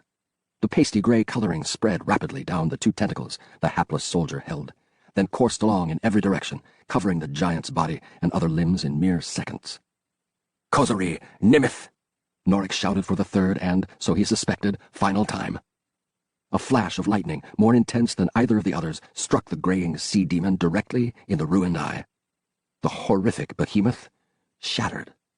The gauntlets released their grip on the crumbling tentacles, at the same time returning control of the hands to Norik. Suddenly bereft of any hold, the startled fighter frantically grabbed at one of the massive limbs, only to have the piece he seized break off. He plummeted toward the ship, his only hope that he would die crashing into the hard deck rather than sinking beneath the violent waters. 8. Very curious, Captain Geronin muttered, peering far ahead. Seems like a lifeboat in the distance. Kara squinted, seeing nothing. The captain evidently had miraculous eyesight. Is there anyone in it? No one visible, but we'll take a closer look. I'll not risk a single sailor's life just to spare a few minutes. Hope you understand that, lass. Of course. She felt grateful enough that Geronin had arranged this voyage in the first place. He had put his ship and his crew at her disposal, something the necromancer would not have expected from any person. In return, he had accepted such payment as would cover her expenses, but no more. Each time she tried to press, a dark expression would cover his countenance, warning the raven-tressed enchantress that she threatened to tread on the memory of the former naval officer's daughter. It had taken 2 days at sea, in fact, before Kara had come to realize that he truly needed this voyage as much as she did. If the tall innkeeper had seemed boisterous before, he now seemed at times ready to burst. Even the constant hint of less-than-fair weather on the western horizon did nothing to dampen his spirits. Mr. Draco! At Geronon's cry, a slim, hawk-faced man in perfectly kept officer's garments turned and saluted.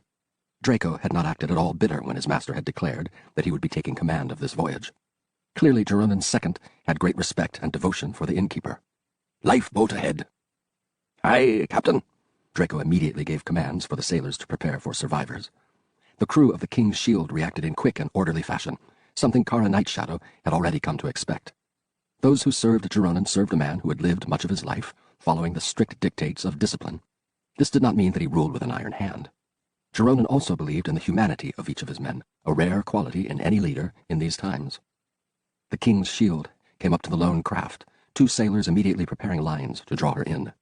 Geronon and Kara stepped down to watch them at work, the necromancer beginning to feel uneasy about this discovery. They followed the same general route that the Hawksfire would have used. Could this be a boat from that vessel? Had Kara's quest ended so soon, her quarries at the bottom of the sea? There's one aboard her, Captain Geronon muttered. True enough, 1 sailor did lie in the boat, but even as the crew worked to secure the life craft, Kara already noted telltale signs that, for this man, they had arrived too late. Mr. Draco sent a pair of men down to investigate. Sliding down the ropes, they gingerly turned over the body, which had been lying face down. Eyes that no longer saw stared up into the heavens. "Been dead a day," called up one of the men. He grimaced. "Permission to send him to his rest, sir." Kara did not have to ask what he meant. Out here, there were limitations to what they could do for a corpse. A ceremony, and then a watery burial. Geronon nodded his permission, but Kara quickly put a hand on his arm. "I need to see the body. It may tell us something." "You think it's from the Hawksfire?" "Don't you, Captain?" He frowned. "Aye, but what do you plan to do?" She dared not explain in full. "Find out what happened, if I can." "Very well." Geronon signaled for the men to bring the body up. "I'll have a cabin set aside for you, my lady. I don't want anyone else witnessing what you plan. They wouldn't understand." It took but a short time to bring the body to the cabin Geronon had chosen. Kara had expected to work with the corpse by herself, but the captain refused to leave. Even when she gave him a rather cursory explanation of what she intended, the former innkeeper refused to depart. "I've watched men torn apart in battle, seen creatures I doubt you've even heard of, viewed death in 1,000 forms, and after what happened to my daughter, nothing can ever make me flee again. I'll watch and I'll even help if it comes to that." "In that case, please bolt the door. We will not want anyone else seeing this." After he had obeyed, Kara knelt beside the body. The sailor had been a middle-aged man who had not lived a gentle life. Recalling what little she had learned of the Hawksfire, the dark mage grew more suspicious that the boat had been indeed from that desperate vessel. The men who had brought the body had quickly closed the eyes, but Kara now opened them up again. "What in the sea witch's name are you doing, lass?" "What has to be done? You may still leave if you wish, Captain. It is not necessary that you subject yourself to any of this." He steeled himself. "I'll stay. It's just that a dead man's stare is said to be bad luck." He certainly had enough of that. She reached into her pouch, searching for components. Without the dagger, she could not readily summon a phantasm as she had done in Bardak's tomb. Besides, attempting to do so might have even made Geronon change his mind about letting her continue. No, what she had in mind would work well enough, provided that in the process it did not turn the captain against her. From one tiny pouch, Kara pulled forth a pinch of white powder. "What's that?" "Ground bone and a mix of herbs." She reached toward the dead sailor's face. "Human bone?" "Yes." Captain Geronon made no noise, no protest, which relieved the necromancer. Kara held the powder over the eyes, then sprinkled both sightless orbs with the white substance. To his credit, Geronon kept his tongue still. Only when she next retrieved a tiny black vial, then reached for the corpse's mouth, did he dare interrupt again. "You're not going to pour that down his gullet, are you, lass?" She peered up at him. "I mean no desecration, Captain. What I do to find out why this man perished. He looks dehydrated, starved, almost as if he has had neither food nor water for more than a week. A very curious state for him to be in if, Indeed, he is from the ship we pursue. I would assume the captain there would keep his crew fed, would he not? Casco's a mad foreign devil, but he'd still see that his men were fed. As I thought. And if this poor soul is not from the Hawksfire, it behooves us to find out exactly which vessel he is from, too. Don't you agree? Your point's made, lass. Forgive me. There is nothing to forgive. With the top of the vial now removed, she used one hand to open the jaws of the sailor. That accomplished, Kara immediately tipped the vial so that half the contents would quickly drain down into the throat. Satisfied with that, she stoppered the bottle again and leaned back. Maybe you could at least tell me how you hope to find out anything. You'll see. She would have explained, but Jerona did not realize how swiftly she now had to work. In conjunction with the powder, the liquid Kara had used would have an effect lasting but a very short time, and the necromancer still had the final part of the spell to cast. Any interruption from here on might waste crucial seconds. With her finger, Kara drew a circle over the sailor's chest, then extended a line from there along the length of the throat, up the jaw, and finally ending at the mouth. At the same time, she whispered the words of the spell. Once that had been done, Kara tapped the corpse on the chest, once, twice, thrice. All the while, the dark mage kept track of each passing second. The dead mariner let out an audible gasp as his lungs sought to fill with air. "Gods above!" blurted Jeronin, taking a step back. "You've brought him back!" "No," Kara curtly answered. She had known that the captain would mistake this for a resurrection. Outsiders never understood the many facets of a necromancer's work. The faithful of Rathma did not toy with death, as some believed. That went against their teachings. "Now please, Captain Jeronin, let me proceed." He grunted, but otherwise remained silent. Kara leaned over the sailor, looking into the dead eyes. A faint hint of gold radiated from them, a good sign. She leaned back. "Tell me your name." From the cold lips emerged a single word. "Galkos." "From what ship do you hail?" Another gasp of air, then, "Hawksfire." "So he is from the—" "Please, no speaking." To the corpse, she asked, "Did the ship sink?" "No." Curious. Then why would this man have abandoned it? Were there pirates? Again a negative response. Kara estimated the time she had remaining and realized that she had better push to the point. Did everyone abandon ship? "No." Who remained behind? The necromancer tried to keep the anticipation out of her voice. Once more, the corpse inhaled. "Casco. Captain." The mouth shut, something not at all normal. The mariner's body almost seemed reluctant to add more, but then it finally gasped. "Sorcerer." A sorcerer? Answer caught Kara off guard for a moment. She had expected to hear him speak of either the thieves who had stolen the armor or, in view of the crew's desperate act, the two revenants who had attacked her. Certainly their presence would have sent hardened sailors fleeing to the dangers of the sea. "Describe him." The mouth opened, but no words came out. Like the phantasm, this spell allowed only for simple answers. Kara cursed quietly, then altered her question. "What did he wear?" Inhaling, then, "Armor." She stiffened. Armor? Red armor? "Yes." Something she had not expected. So apparently one of the survivors of the tomb had been a sorcerer after all. Could it be this Norik Visheron of which the earlier phantasm had spoken? She repeated the name to the mariner, asking him if he knew it. Unfortunately, that did not prove the case. Still, Kara had found out much of what she wanted to know. The last time this man Kalkos had seen the Hawksfire, it had not only been afloat, but the armor she sought remained aboard. "Without a crew," she commented to a silent Captain Jeronin, "the ship cannot sail far, can it?" "More than likely to go in circles, if only its master and this spellcaster remain aboard." Jeronin hesitated, then asked, "Haven't you more questions?" She did, but none that the corpse could answer.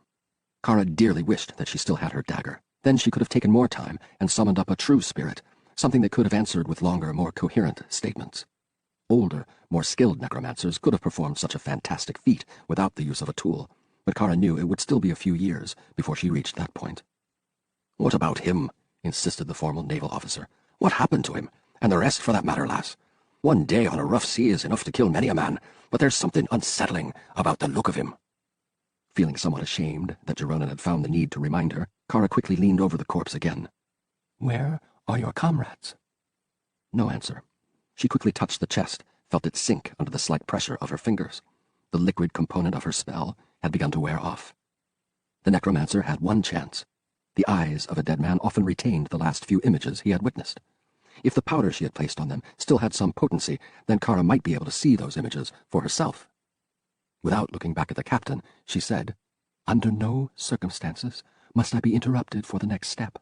Is that understood?" "Aye." But Jeroen said it with much reluctance. Kara positioned her gaze directly over the sightless orbs, then began muttering. The gold tint to his eyes seized her, pulled her in. The necromancer fought back the instinctive desire to flee from the world of the dead, instead throwing herself fully into the spell she now cast. And suddenly, Kara sat in a boat, in the midst of a stormy sea, pulling at the oars with all her might, as if the three prime evils themselves chased the tiny vessel. The necromancer looked down, saw that her hands were thick, rough, seaman's hands, the hands of Kalkos. "Where's Peter's boat?" A bearded man called out to her. "How would I know?" Her own mouth snapped back, the voice deep and bitter. "Just row. Got us a chance if we keep heading east. That hellish storm's got to end somewhere.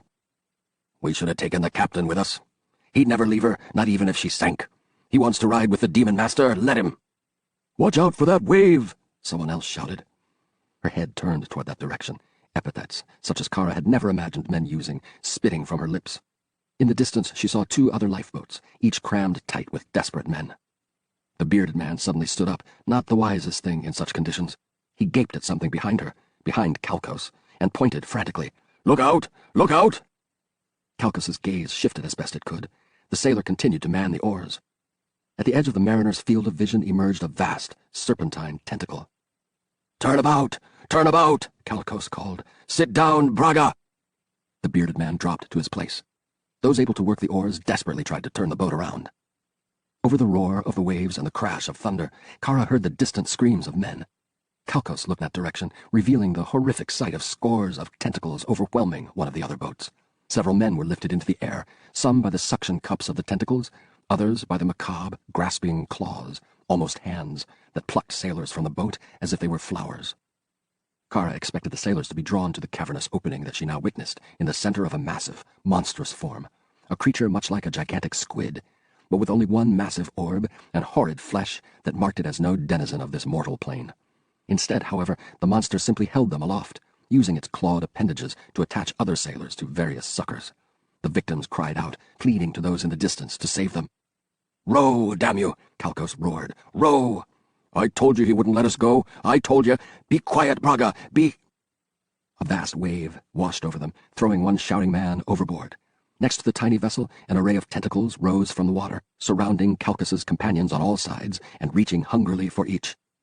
"At him with your blades! It's the only—" Yet although the men managed to parry the assaults of a few of the demonic arms, one by one they were picked off the boat, screaming, until only Kalkos, one oar used as a weapon, remained. Kara felt a chill as wet tentacles seized her legs, grabbed her arms. She felt the suction cups attached to her body. No! This had all happened in the past. This had happened to Kalkos, not her. Despite recalling that, however, she still felt the mariner's own horror as a new and terrible thing happened. Even despite his clothing, Kalkos felt weaker, drawn, as if the very life were being sucked from his body. His flesh wrinkled, dried, despite the wetness all around him. He felt like a water sack whose contents were being swiftly drained. And then, just as all life seemed stolen from him, when his body felt like no more than a dry husk, the tentacles suddenly dropped Kalkos back into the boat. Too late for the sailor to survive. Kalkos already knew that. But better to spend his last few moments of life back in the boat, rather than in the gullet of such a hellish beast. Only when talons dug into his arms and dragged him to a standing position did he come back from the brink enough to register that someone else had joined him in the lifeboat. No, not someone, but something. It spoke in a voice reminiscent of 1,000 buzzing insects in agony. Although Kara strained to make its form out clearly, the eyes of Kalkos no longer saw well. The enchantress could only perceive a terrifying emerald and red shape looming over the dying sailor, a shape that did not conform to any human standard. Oversized eyes of deep yellow that seemed to have no pupils fixed on the unfortunate Kalkos. "Death is not your pleasure yet," it chittered. "This one has things it must know. Where is the fool? Where is the armor?" The mariner coughed. His body felt so very dry, even to Kara. His inhuman inquisitor shook him. A pair of needle-tipped spears came from nowhere, pressing against Calcas's chest. This one has no time, human. Can offer you much pain before life flees. Speak. From somewhere within, Calcas found the strength to obey. The stranger, armored, blood, still on Hawksfire. Which way? The mariner managed to point. The demon, for Kara knew it to be one, chittered to itself, then demanded, Why flee? Why run? Demons on ship. The murky creature made a sound unlike any Kara would have expected from one of his kind, a sound that she recognized instantly as a sign of consternation. Impossible. You lie. The sailor did not answer. Kara felt him slipping away. His last attempt to respond to the monstrous figure had drained him of what little he had left of life. The half-seen creature dropped Calcas, a jolt of pain coursing through the necromancer as the body struck. She heard the demon chitter again, then spout one comprehensible word. Impossible. Kara had a lone, brief glimpse of the inner side of the lifeboat, and the sailor's fingers twitching, and with that, the vision faded. Inhaling, Kara clutched herself tight, eyes still fixed on the corpse's own. She felt the nearby presence of Captain Geronin. The formal naval officer put comforting hands on her shoulders. Are you all right? How long? The necromancer murmured. How long? Since you started whatever you've been doing. A minute, 2, maybe. So short a time in the real world, but so long and violent in the memories of the dead. The necromancer had performed this spell before, but she had never faced a death time so horrible as what this Calcas had suffered. The Hawksfire sailed a day or two ahead of them, no crew left to man the ship save the captain and this sorcerer, Norik Vizerin. The last name should have warned her. Servant of the Vizeri? More like one of the untrustworthy mages themselves. He had the armor, even had the audacity to wear it. Did he not understand the danger? Without a crew, even he would have trouble keeping the ship on course. Kara had a chance to catch him, after all, provided that neither the revenants nor the demonic forces she had witnessed in Calcas's death time had not caught up with the murderer already. So, continued Geronin, helping her to her feet, did you find out anything? Little more, she lied, hoping her eyes would not give her away. About his death, nothing. However, the Hawksfire is definitely still afloat, both the captain and my quarry aboard. Then we should catch up to them soon enough. 2 men can't do much to keep a ship like that going. I believe it is only 2 days ahead at most. He nodded, then glanced down at the corpse. Are you done with him now, lass? She forced herself not to shiver at the memories she had shared with the late Calcas. Yes, give him a proper burial. He'll get that, and then we'll be on our way after the Hawksfire. As he departed the cabin to summon a pair of hands, Kara Nightshadow pulled her cloak about her gaze still on the body, but her mind on to what she had just committed herself and every man aboard the King's shield. Must be done, the necromancer muttered. He must be caught, and the armor returned to hiding, no matter what the cost, and no matter how many demons. Zazax? Galeona waited, but the demon did not respond. She looked around, searching for the telltale shadow. Sometimes Zazax played games with dark intentions. The sorceress had no time for games, especially ones that occasionally proved fatal for others than her partner. Zazax? Still no reply. She snapped her fingers and the lamp blazed brighter, yet still the shadow of the demon did not reveal itself. Galeona did not care for that. Zazax in the tent, she understood. Zazax elsewhere generally spelled trouble. The mantis sometimes forgot who aided him in secretly walking the mortal plane. No matter. She had far too much to do. The dark-skinned sorceress turned her fiery gaze on a massive chest positioned in one corner of the garish tent. Taken as it appeared, the chest, made of iron and good strong oak, and standing on 4 stylized leonine paws, would have required 2 sturdy soldiers to drag it to her, and that with much effort on their part. However, as with the demon, Galeona had no time to go searching for strong arms, especially when the enchantress knew that they were all busy packing up the rest of the camp. No, she could handle her own needs at this juncture. Come. The lower corners of the great chest shone. The metallic paws twitched, the leonine toes spreading, stretching. The chest began walking. The massive box wended its way toward Galeona, looking almost like a hound summoned by its mistress. It finally paused within a few inches of the witch, awaiting her next command. Open. With a long, creaking noise, the lid swung up. Satisfied, Galiona turned and put her hand under one of the many pieces of her hanging collection. The piece unlatched itself, dropping gently into her waiting palm. The sorceress placed it in the chest, then went on with the next. One after another, she dropped the items inside. An onlooker who had observed the entire time would have begun to notice that no matter how many things Galiona put in the chest, it never seemed to completely fill. Always the witch found room for the next, and the next. But as she neared completion of her task, a slight chill went up and down her spine. Galiona turned and, after some searching, found a shadow that had not been present before. "So, you finally come back. Where have you been?" The demon did not answer at first, his shadow sinking deeper into the folds of the tent. "Augustus has commanded that the entire camp be struck down. He desires we leave immediately after, whether preparations are completed in daylight or night." Still Zazax did not answer. Galiona paused, not liking the silence.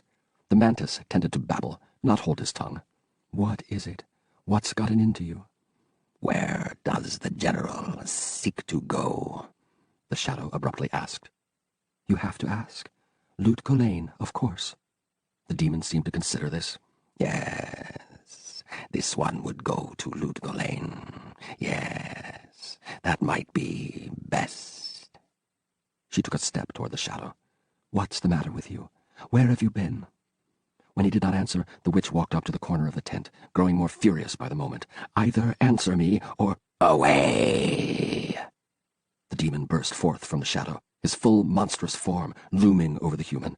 Galiona let out a gasp and stumbled backward, at last falling over the pillows still covering much of the floor. Death, in the form of a hellish insect, with burning yellow orbs and rapidly snapping mandibles, hovered. Claws and sickle-like appendages came within an inch, no more, of Galiona's face and form. "Cease your chattering, and keep from this one. Loot Golain is our agreed destination. We will talk no more until I choose." With that, Zazax pulled back into the dark corner, his physical form fading, his shadow growing dimmer. In but a few seconds, the only sign of his continued presence remained just the hint of a monstrous shape among the folds of fabric. Galiona, however, did not move from where she had fallen, until absolutely positive that the mantis would not leap out again. When the sorceress did finally rise, Galiona did so, making certain that she rolled away from where the shadow lurked.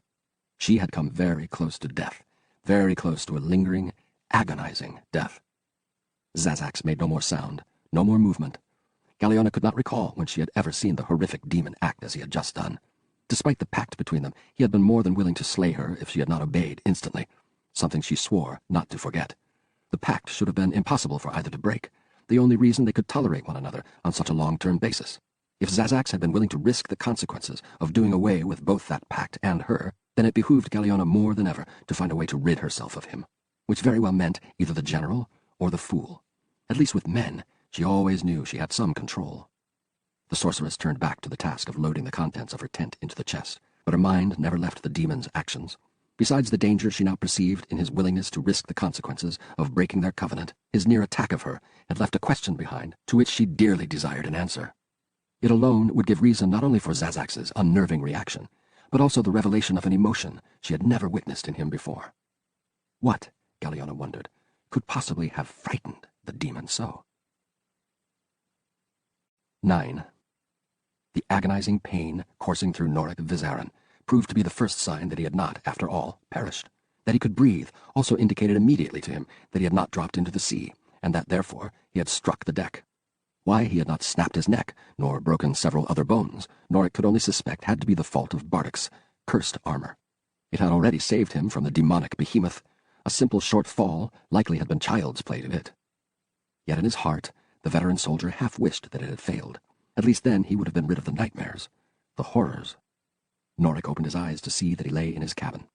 Outside, the storm raged unceasingly. Only two forces could have dragged him back in here, one being the suit. Yet after what it had done to the tentacled monstrosity, it had seemed weaker, unable to perform any feat.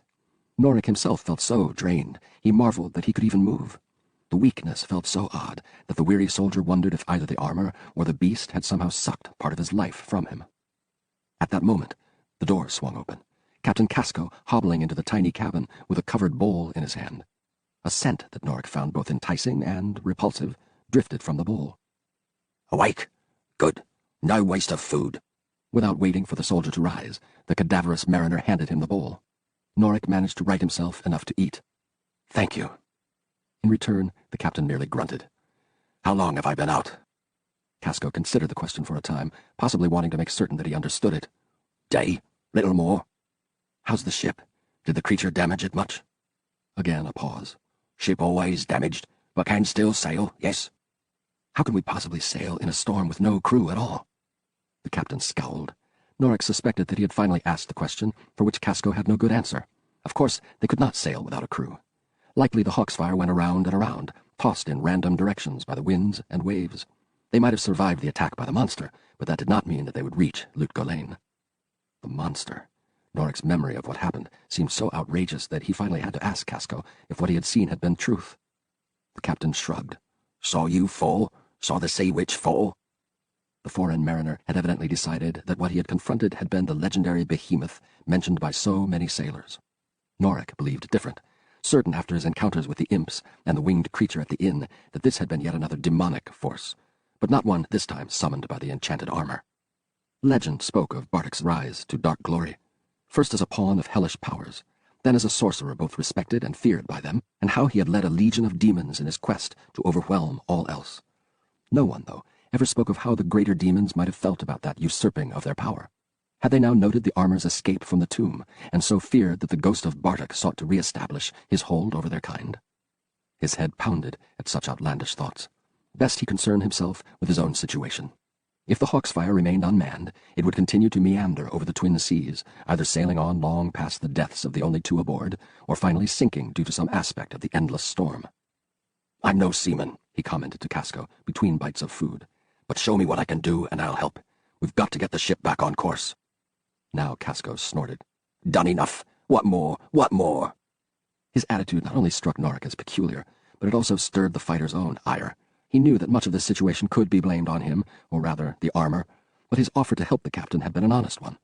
Norik doubted that the suit would prevent him from helping. After all, it had been the one that had truly wanted to reach Lut Gholein, not him. "Listen, we'll die if we don't get the Hawksfire under control. If the storm doesn't take us, then we'll either eventually starve when the supplies go bad, or, more likely, strike some rocks and sink like a stone. Is that what you want for your ship?" The gaunt figure shook his head. "Fool! Fall crack skull!"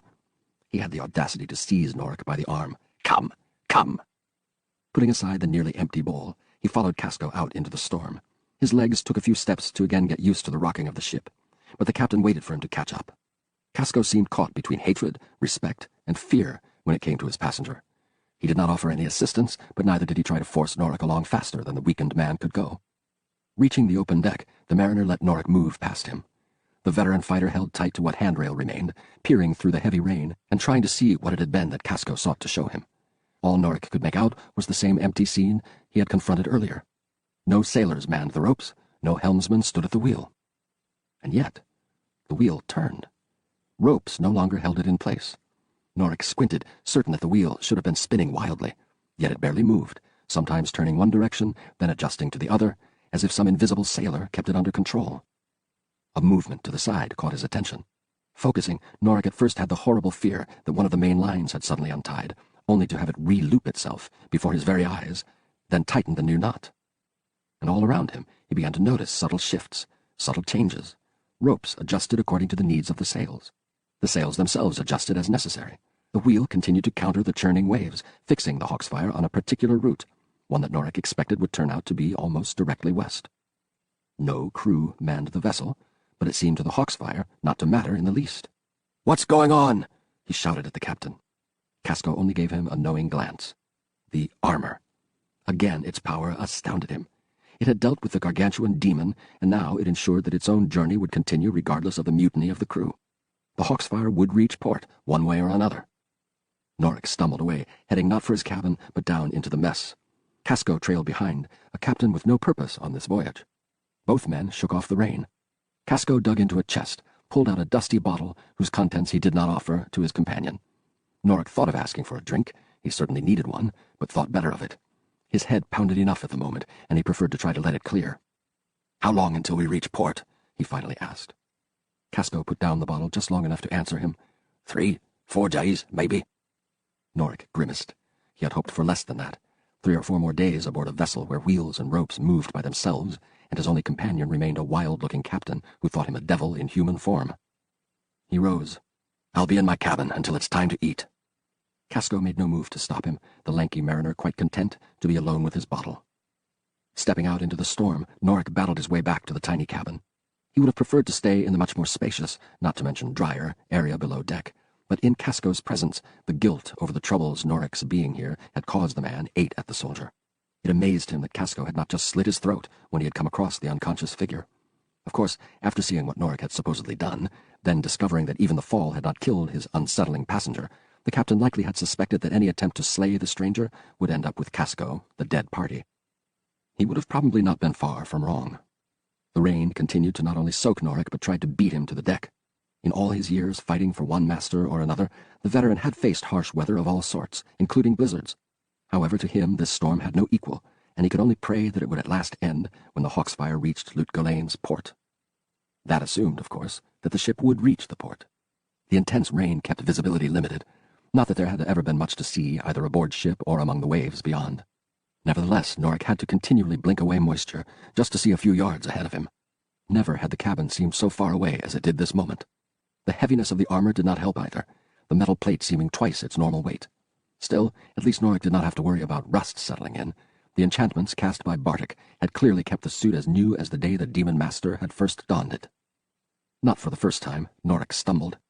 Cursing the weather, he straightened, then wiped his eyes clear again so that he could see just how far away the door to his quarters remained. A murky figure stared back at him from the aft section of the walkway. "Casco," he called out, realizing only afterward that the captain could not have possibly rushed all the way to the stern, not with his bad leg.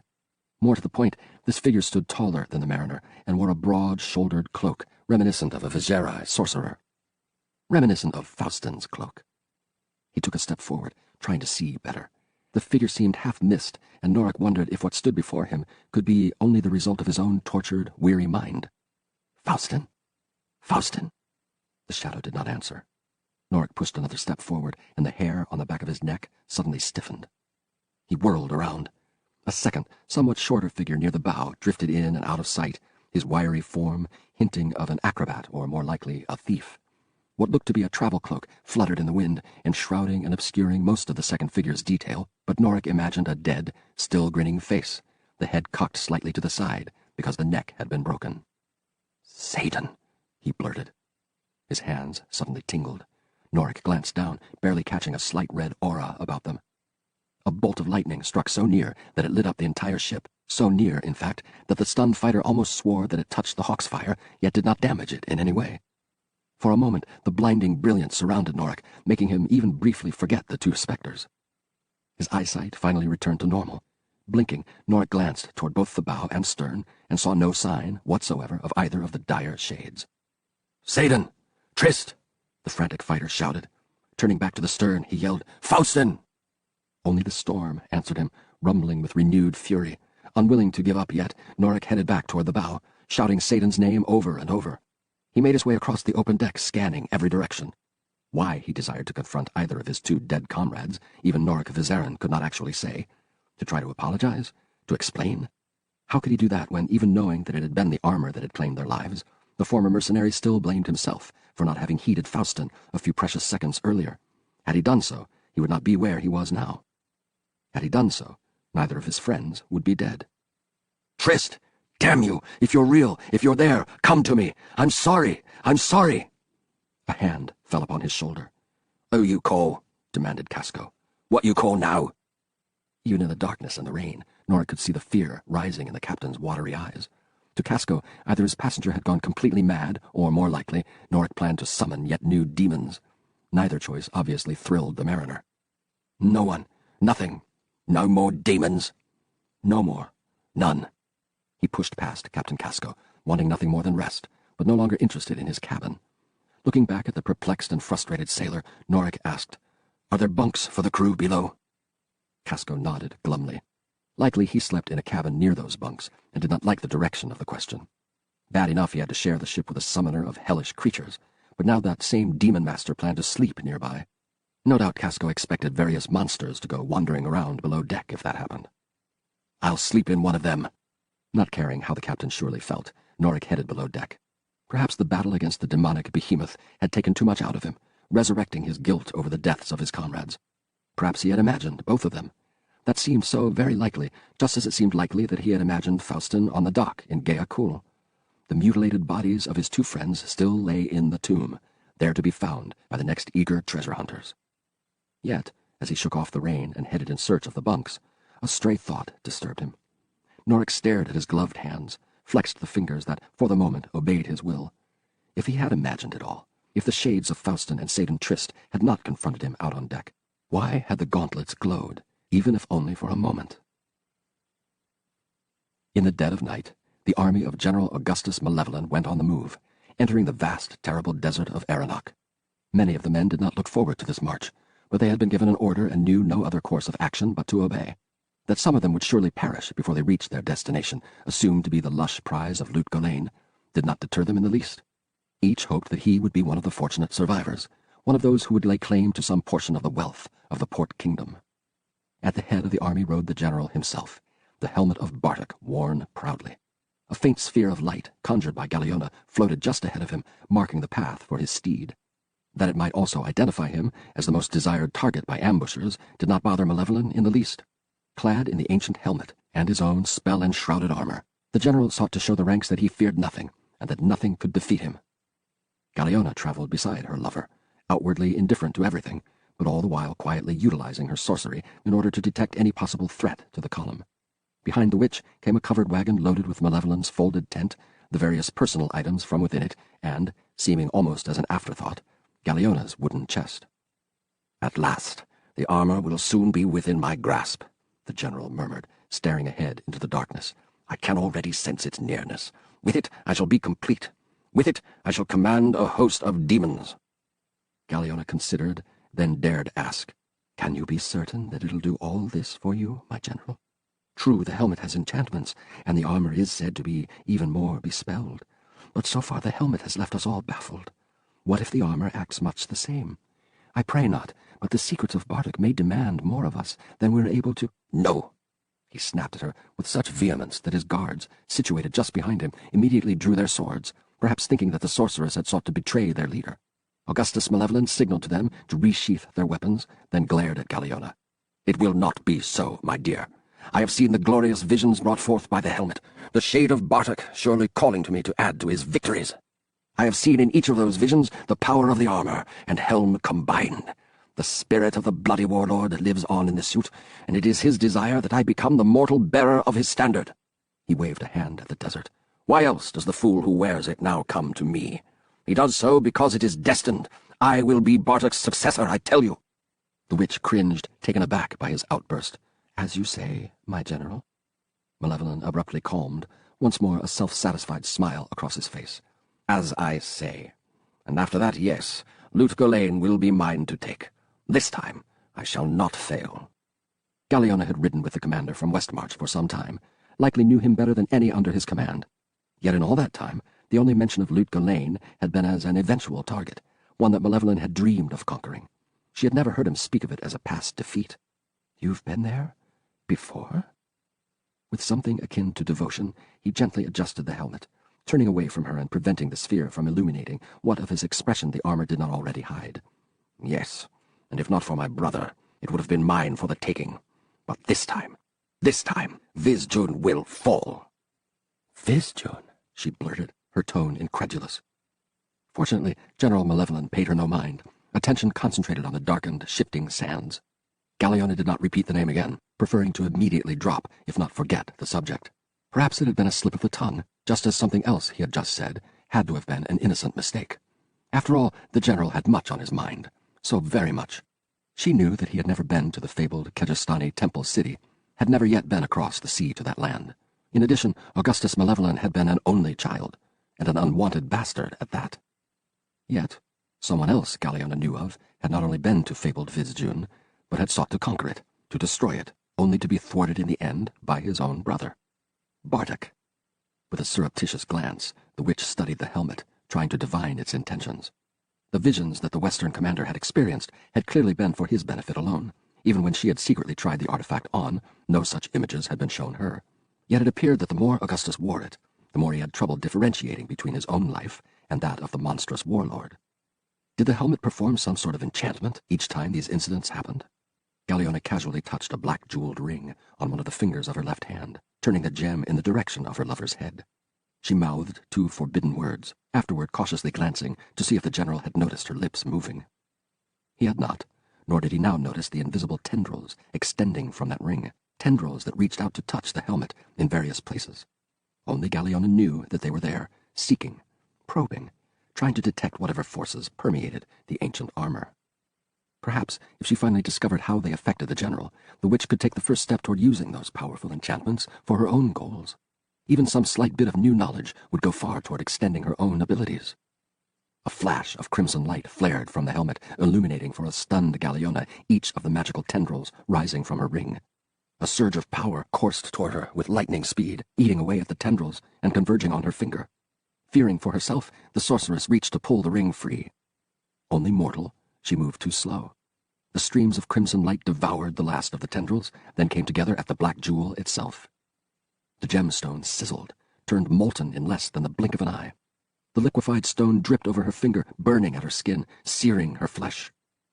Galliona managed to bite back a scream, transforming her reaction to the intense pain into a barely audible gasp. "Did you say something, my dear?" General Malevolent casually asked, his eyes never leaving the landscape. She managed to keep her voice calm and assured, despite her suffering. "No, Augustus, just a slight cough, a bit of desert sand in my throat." "Yes, that's a risk here. Perhaps you should cover it with a veil." He said no more, either focused on his duties as commander or lost once more in Bardick's past. Galliona carefully looked around. No one had noticed the astounding display of powerful energies in conflict. Only she, with her magical senses, had been witness to both her failure and her punishment. Giving silent thanks for that bit of fortune at least, she cautiously investigated the damage. The ring had turned to slag, the rare and resilient gem a black, burning stain on her finger. The band she finally managed to remove, but the melted jewel left a permanent and painful ebony blot on her otherwise unmarred hand. The injury meant little to her overall. She had endured much worse for her craft. No, what bothered Galliona more concerned the helmet's violent reaction to her probing. None of her spells in the past had caused it to respond with such vehemence. It almost seemed as if something within the armor had awakened, something with distinct intentions of its own. It had always been her assumption that the ancient warlord had cast numerous enchantments of tremendous power on his armor, the better to aid him in battle. Such precautions would have made perfect sense. Yet what if she had only guessed a part of it? What if even those who had slain Bardick had not realized the full extent of his mastery of magics demonic? Did enchantments alone possess the helm and plate, or had Galliona discovered more? Did Bardick himself seek to return from the dead? 10. The king's shield entered the storm late into its 5th day out of Gaia-Kul. Kara had hoped that the foul weather would break up before they confronted it, but in truth, those who manned the ship had only themselves to blame for this new situation.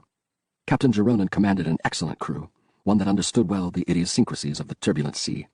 The necromancer doubted that any other vessel could have plied the waters as efficiently and with such remarkable speed as this one, which, unfortunately, had virtually guaranteed that the king's shield would outrace even this swiftly moving tempest.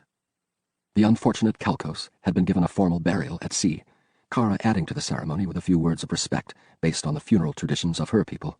In her eyes, Kalkos had only transcended to another plane, where, in his new existence, he and those before him would work to maintain the balance of all things. However, she still felt some guilt, some misgivings about the prayer she had said, for the pale enchantress had not forgotten her own deep desire to live when she had found herself entombed in the tree. Kara's only way so far to reconciliate that with her general beliefs had been to decide that, if she had perished, it would not only have upset the balance, but it would also have left no one who could have tracked down the missing armor. That could not be allowed to happen. Almost immediately upon entering the storm-tossed waters, Kara Nightshadow took it upon herself to spend much of her time watching the wild seas from the bow. Geronin questioned the sanity of this, but she refused all suggestions that she return to the safety of her cabin. He thought that she watched for the Hawk's fire, in part the truth, but what actually concerned her more had been the possibility that the demons of Kalkas's memories might possibly return, especially the aquatic leviathan that had slain the majority of the other vessel's crew in such a horrible manner. Having still not mentioned its existence to the captain, Kara felt honor-bound to at least keep watch. She also believed that of all of them, she had the best chance of doing something to either scare it off or possibly distract it while the king's shield attempted to escape.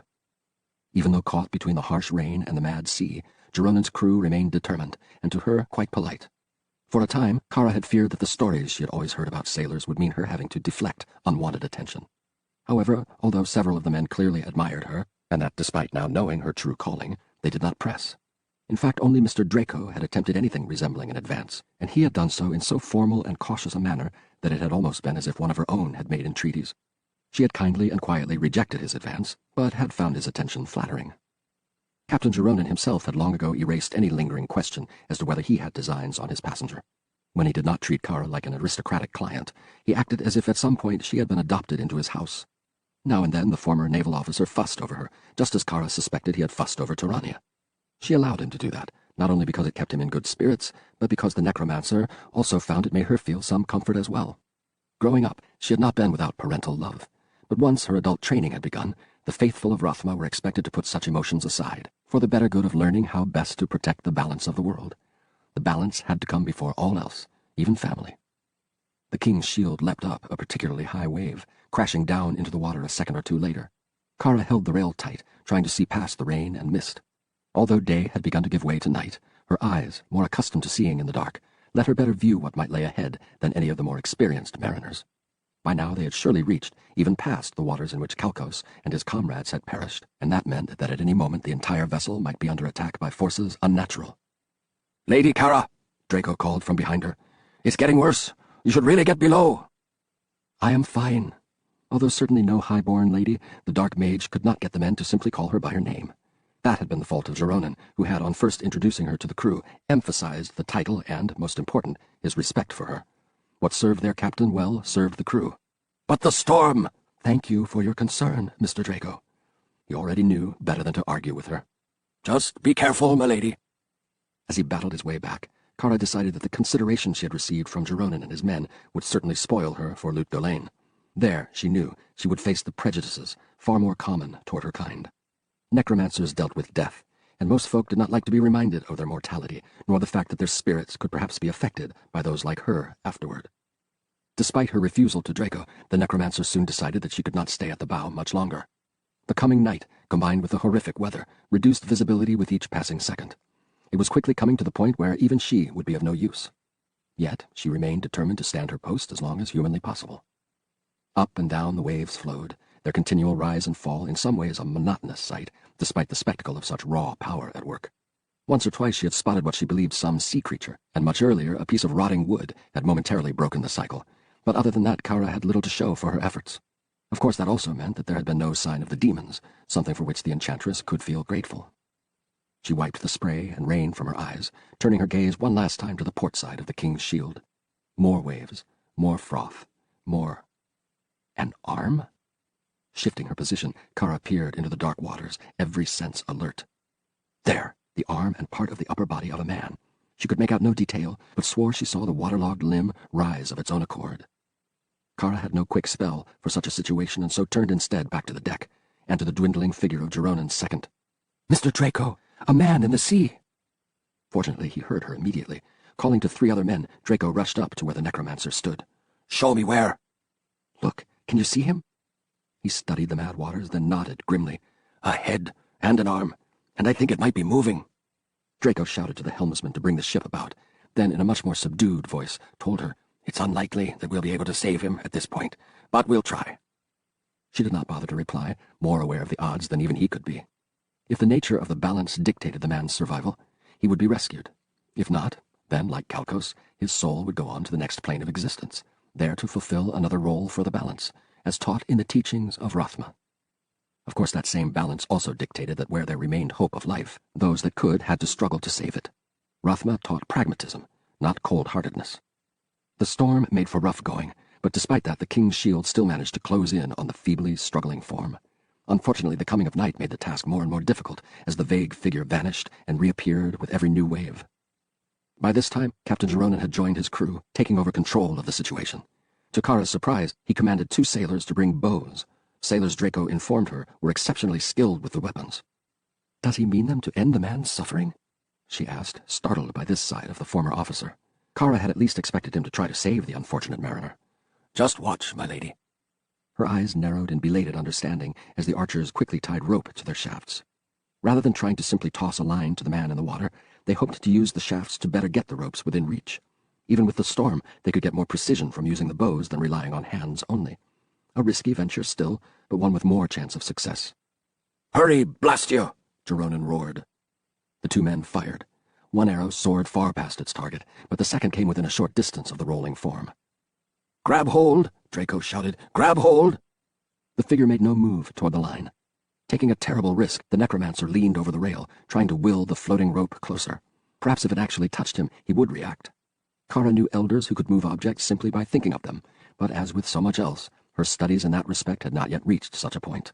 She could only hope that her desperation, combined with what abilities she had already learned, might prove enough at this dire moment. Whether due to her desperate thoughts or merely the whims of the sea, the line came within inches of the man's arm. "Grab it!" the captain encouraged. Suddenly the body jerked. A wave washed over it, and for a few nerve-wracking seconds, the hapless figure vanished. Kara sighted it first, now several yards from either line. "Damn!" Draco pounded his fist on the rail. "Either he's dead or—" The floating form jerked again, almost going under. The first officer swore. "That's not the waves doing that!" In growing dread, Kara and the crew watched as the body bobbed twice more, then went under again. This time it did not reappear. "The sharks have gotten him," one of the sailors finally muttered. Captain Jeronin agreed. "Draw in the lines, lads. You did what you could. Odds were he was already dead anyway, and we've got ourselves to worry about more, eh?" The mood dampened by the futility of their efforts, the crew slowly returned to their tasks. Mr. Draco stayed behind for a moment with Kara, who still sought some last glimpse of the lost mariner. "The sea claims its own," he whispered. "We try to learn to live with it." "We see it as part of an overall balance," she returned. "But the loss of a life that might have been saved is still to be mourned." "You'd best come away from there, my lady." Touching the back of his hand very briefly, Kara replied, "Thank you for your concern, but I wish to remain for a moment. I will be all right." With reluctance, he left her once again. Alone, the necromancer reached into her cloak and removed from around her throat a small red icon shaped in the likeness of a fearsome dragon with blazing eyes and savage teeth. The followers of Rathma believed that the world sat upon the back of the great dragon Trag-Ul, who acted as a fulcrum, and as such helped maintain the celestial balance. All necromancers gave their full respect to the fiery Leviathan. Under her breath, Kara prayed that Trag-Ul would see the unknown man to the next plane of existence. She had prayed the same for the sailor Kalkos, although none of the King's Shield's crew had noticed. Outsiders did not readily comprehend the place of Trag-Ul in the world. Satisfied that she could do no more, the slim, silver-eyed woman returned to her cabin below deck. Despite her dedication to her task, Kara entered the room with much relief. Standing lookout for demons, then watching the rescue attempt fail, had drained her of much of her strength. During the enchantress's self-imposed task, she had taken only minimal breaks for her meals and had, in truth, been longer on her feet than any of the men. Now, all Kara wanted to do was sleep, and sleep, and sleep some more. The cabin offered to her by Hannes Jeronin had been originally set aside for his daughter, and so the more austere Kara had to deal with ladylike frills and 2 soft pillows. Unlike the crew, she also had a true bed, one secured very well to the floor in order to prevent it from sliding across the room. To further ensure her safety while she slept, the bed also had short, padded rails on each side to keep the occupant from rolling off onto the hard, wooden floor during the worst storms. Kara had already found herself grateful more than once for those rails, and especially appreciated them now, so exhausted did she feel. The necromancer doubted that tonight she would have had the strength to hold on by herself. Throwing off the wet cloak, Kara sat on the bottom edge of the bed, trying to collect her thoughts. Despite the cloak, her garments too had been thoroughly soaked, from her jet-black blouse down to her leather pants and boots. The dampness of the blouse made it cling tight, chilling her further. Jeronin had been dismayed that the necromancer had not brought any other garments with her, and had insisted before the voyage on locating at least one more set of clothes. Kara had only relented when he had agreed that they would resemble her own black garments as much as possible. The teachings of Rathma did not include interest in the latest fashions. The necromancer sought only functional, durable clothing. Grateful now that she had given in even that much, Kara changed quickly into the second set, hanging the others to dry. She had performed the exact same ritual each night of the voyage, doing what she could to keep everything clean. Because one dealt with blood and death did not mean that cleanliness no longer became an option. For once, the young woman found the so-soft bed a very welcome thing. The captain would have been dismayed had he known she slept fully clothed, but on a journey of this nature, Kara could take no chances. If the demons of Kalkas's memories did materialize, she had to be ready for them immediately. Her only compromise to comfort concerned her boots, which out of respect for Jeronin and his daughter, she left by the bottom of the bed. Lantern doused, Kara Nightshadow sank deep into the bed. The wild waves actually worked to more quickly send her drifting off to sleep, rocking the weary mage back and forth as if in a cradle. The troubles of the world began to recede, until a faint blue light seeped through her eyelids, pulling her back from slumber.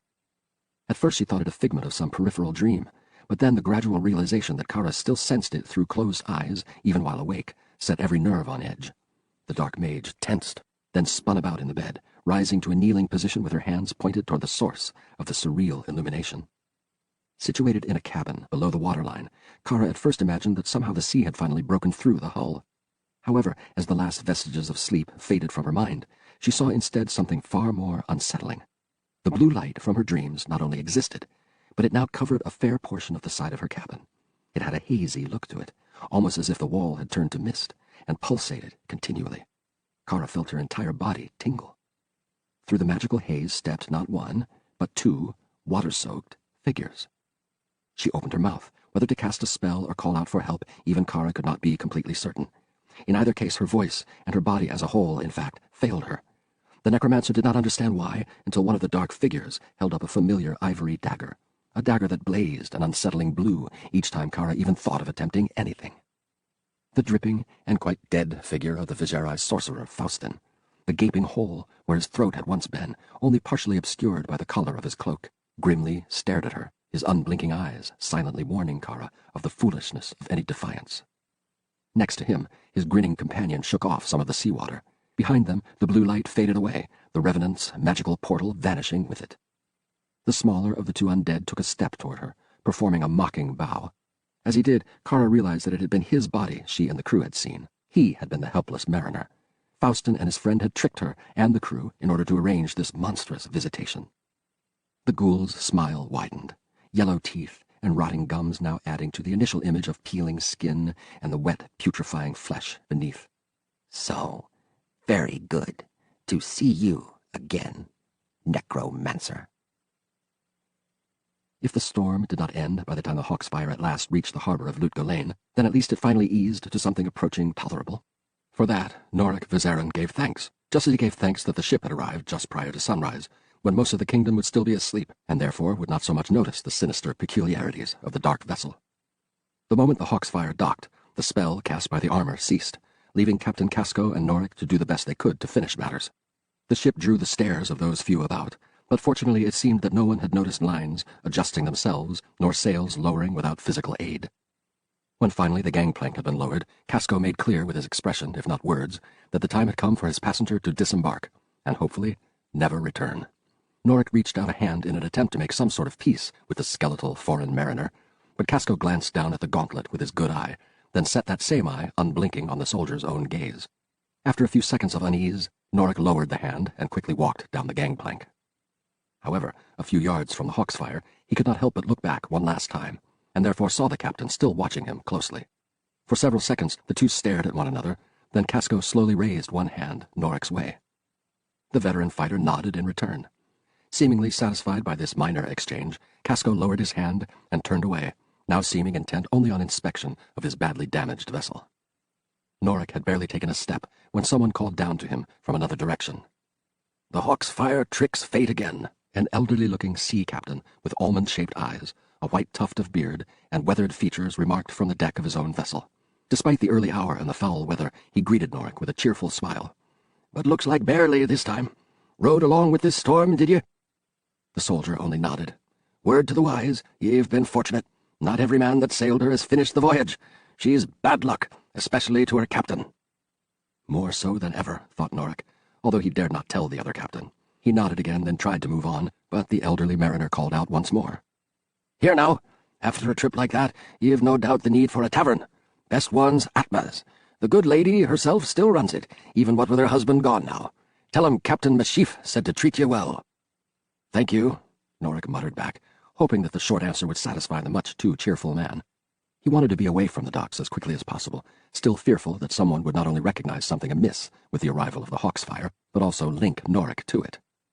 Cloak drawn about him, the weary veteran hurried on, after several anxious minutes at last leaving ships and warehouses behind, and entering the true, fabled Lutgolain.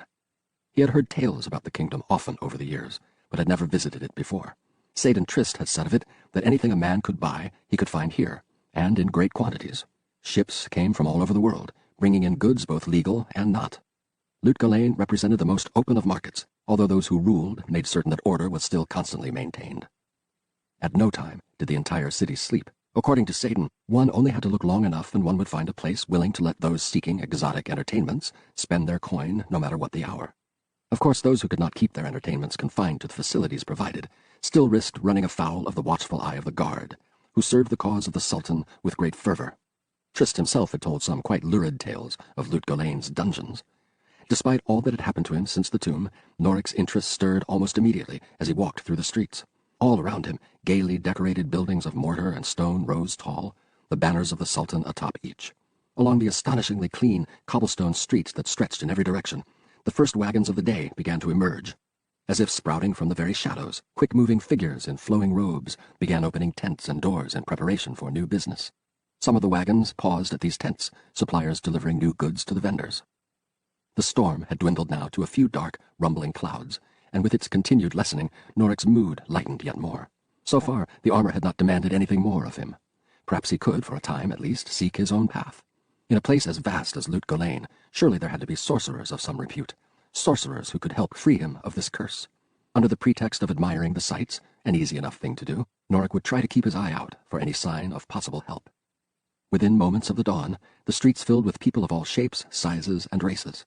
Travelers from as far away as Ensteig and Honduras walked among dark-clad visitors from Kyrgyzstan and beyond. In fact, there seemed more outsiders than locals. The varied crowd worked in Norik's favor, enabling him to fit in without much suspicion. Even the armor did not overly mark him, for other figures clad akin to him appeared everywhere. Some of them had clearly disembarked from ships not all that long ago, while others, especially those with the turbaned helms and elegant silver capes fluttering behind their blue-gray breastplates, obviously served the masters of this fair kingdom. Overall, the architecture remained consistent, with the lower floors of buildings a smooth, rectangular shape, while quite often the tops tended toward small towers resembling minarets. A peculiar design, especially to one born and raised among the high, turreted castles of lords and the lowly, thatched domiciles of the peasantry, but one with an exotic quality that caused Norik to marvel over it again and again. No two buildings were exactly the same, either, some being broader, even squat, while others appeared to be making up for the lack of space on the ground by stretching thinner and higher. A horn sounded, and the street around Norik suddenly emptied of people. Following suit, he narrowly missed being run over by a mounted patrol, clad in the same turbaned helms and breastplates he had seen earlier. A lively, active city Lut Gholein might be, but as Satan had said, it also looked to be well policed. That made it all the more curious that no one had stopped Norik on the docks for at least some questioning. Most major seaports kept security strong, day and night, but he had seen no one. Despite Lut Gholein's open reputation, it puzzled him. Hunger and thirst slowly crept up on him as he wandered along. He had eaten some food aboard the Hawksfire, but his interest in reaching the docks had kept him from taking his fill. Besides, it had been Norik's secret hope to find something in the city rather than stomach yet another portion of Casco's unsettling concoctions. The armor had provided funds before, and so with some confidence the veteran looked around. Several taverns and inns of various demeanor dotted the area, but one in particular instantly caught Norik's eye. "Best one's Atma's. Tell him Captain Mashif said to treat you well." That same tavern stood but a few yards from the soldier, the wooden sign with its bleary-orbed mascot hanging directly over the entrance. A hardy, weathered place, but one still honest enough in looks for him to risk without worry. With as much determination as he could still muster, Norik headed toward it, hoping against hope that the armor would not suddenly turn him elsewhere. He entered in peace and of his own free will, something which, along with his new surroundings, raised Norik's hopes further. Despite the early hour, Atma's had a good business going, most of its customers seamen, but a few merchants, tourists, and military figures partaking of its offerings as well. Not wanting to draw too much attention to himself, Norik chose a booth in one corner and sat down. A slip of a girl, likely too young to be working in any such establishment, came up to take his order. Norik's nostrils had already pinpointed something cooking in the back, and so he risked ordering whatever it might be, plus a mug of ale to rinse it down. The girl curtsied, then hurried off, giving him the opportunity to look around. He had spent far too much of his life in taverns and inns, but at least this one did not look as if the cooks would be broiling whatever they could catch in their floor traps. The servers kept the tables and floors relatively clean of refuse, and none of the customers had so far choked on either their meals or drinks. Overall, Atma's verified his opinion of Lut Gholein as a kingdom in the midst of tremendous prosperity, where everyone appeared to be benefiting, even the lower castes. The girl returned with his food, which actually looked as good as it smelled. She smiled at him, asking for what seemed to him reasonable coin. Norik eyed his gloved hand, waiting. Nothing happened. The gauntlet did not slam down on the table, leaving the proper amount. Norik tried not to show his sudden anxiety. Had the armor let him trap himself? If he could not pay, at the very least they would throw him out. He glanced toward the door where two brawny enforcers, who had not bothered to look at him on his way in, now seemed more than interested in his discussion with the serving girl. She repeated the amount, this time a less friendly expression on her face. Norik glared at the glove, thinking, "Come on, damn you. All I want is a good meal. You can do that, can't you?" Still, nothing. "Is there something wrong?" the girl asked, her expression indicating that she thought she already knew the answer. Norik did not reply, closing and opening his hand in the fading hope that some coins would magically appear. With one glance toward the two enforcers, the young server began to back away. "Excuse me, sir, I've other tables." The soldier looked past her, where the muscular pair had begun to move in his direction. The girl's actions had been a clear signal for them to do their work. He rose, planting his hands on the table. "Wait, it's not what you—" Under his palm, he heard the tinkle of coins as they struck the table. She heard them too, and the smile suddenly returned. Norik sat back down, indicating the tiny pile now before him. "I'm sorry for the confusion. I've not been to Loot before and had to think whether I had the right amount. Is this enough?" Her expression told him all he needed to really know. "Aye, sir. Enough and much more."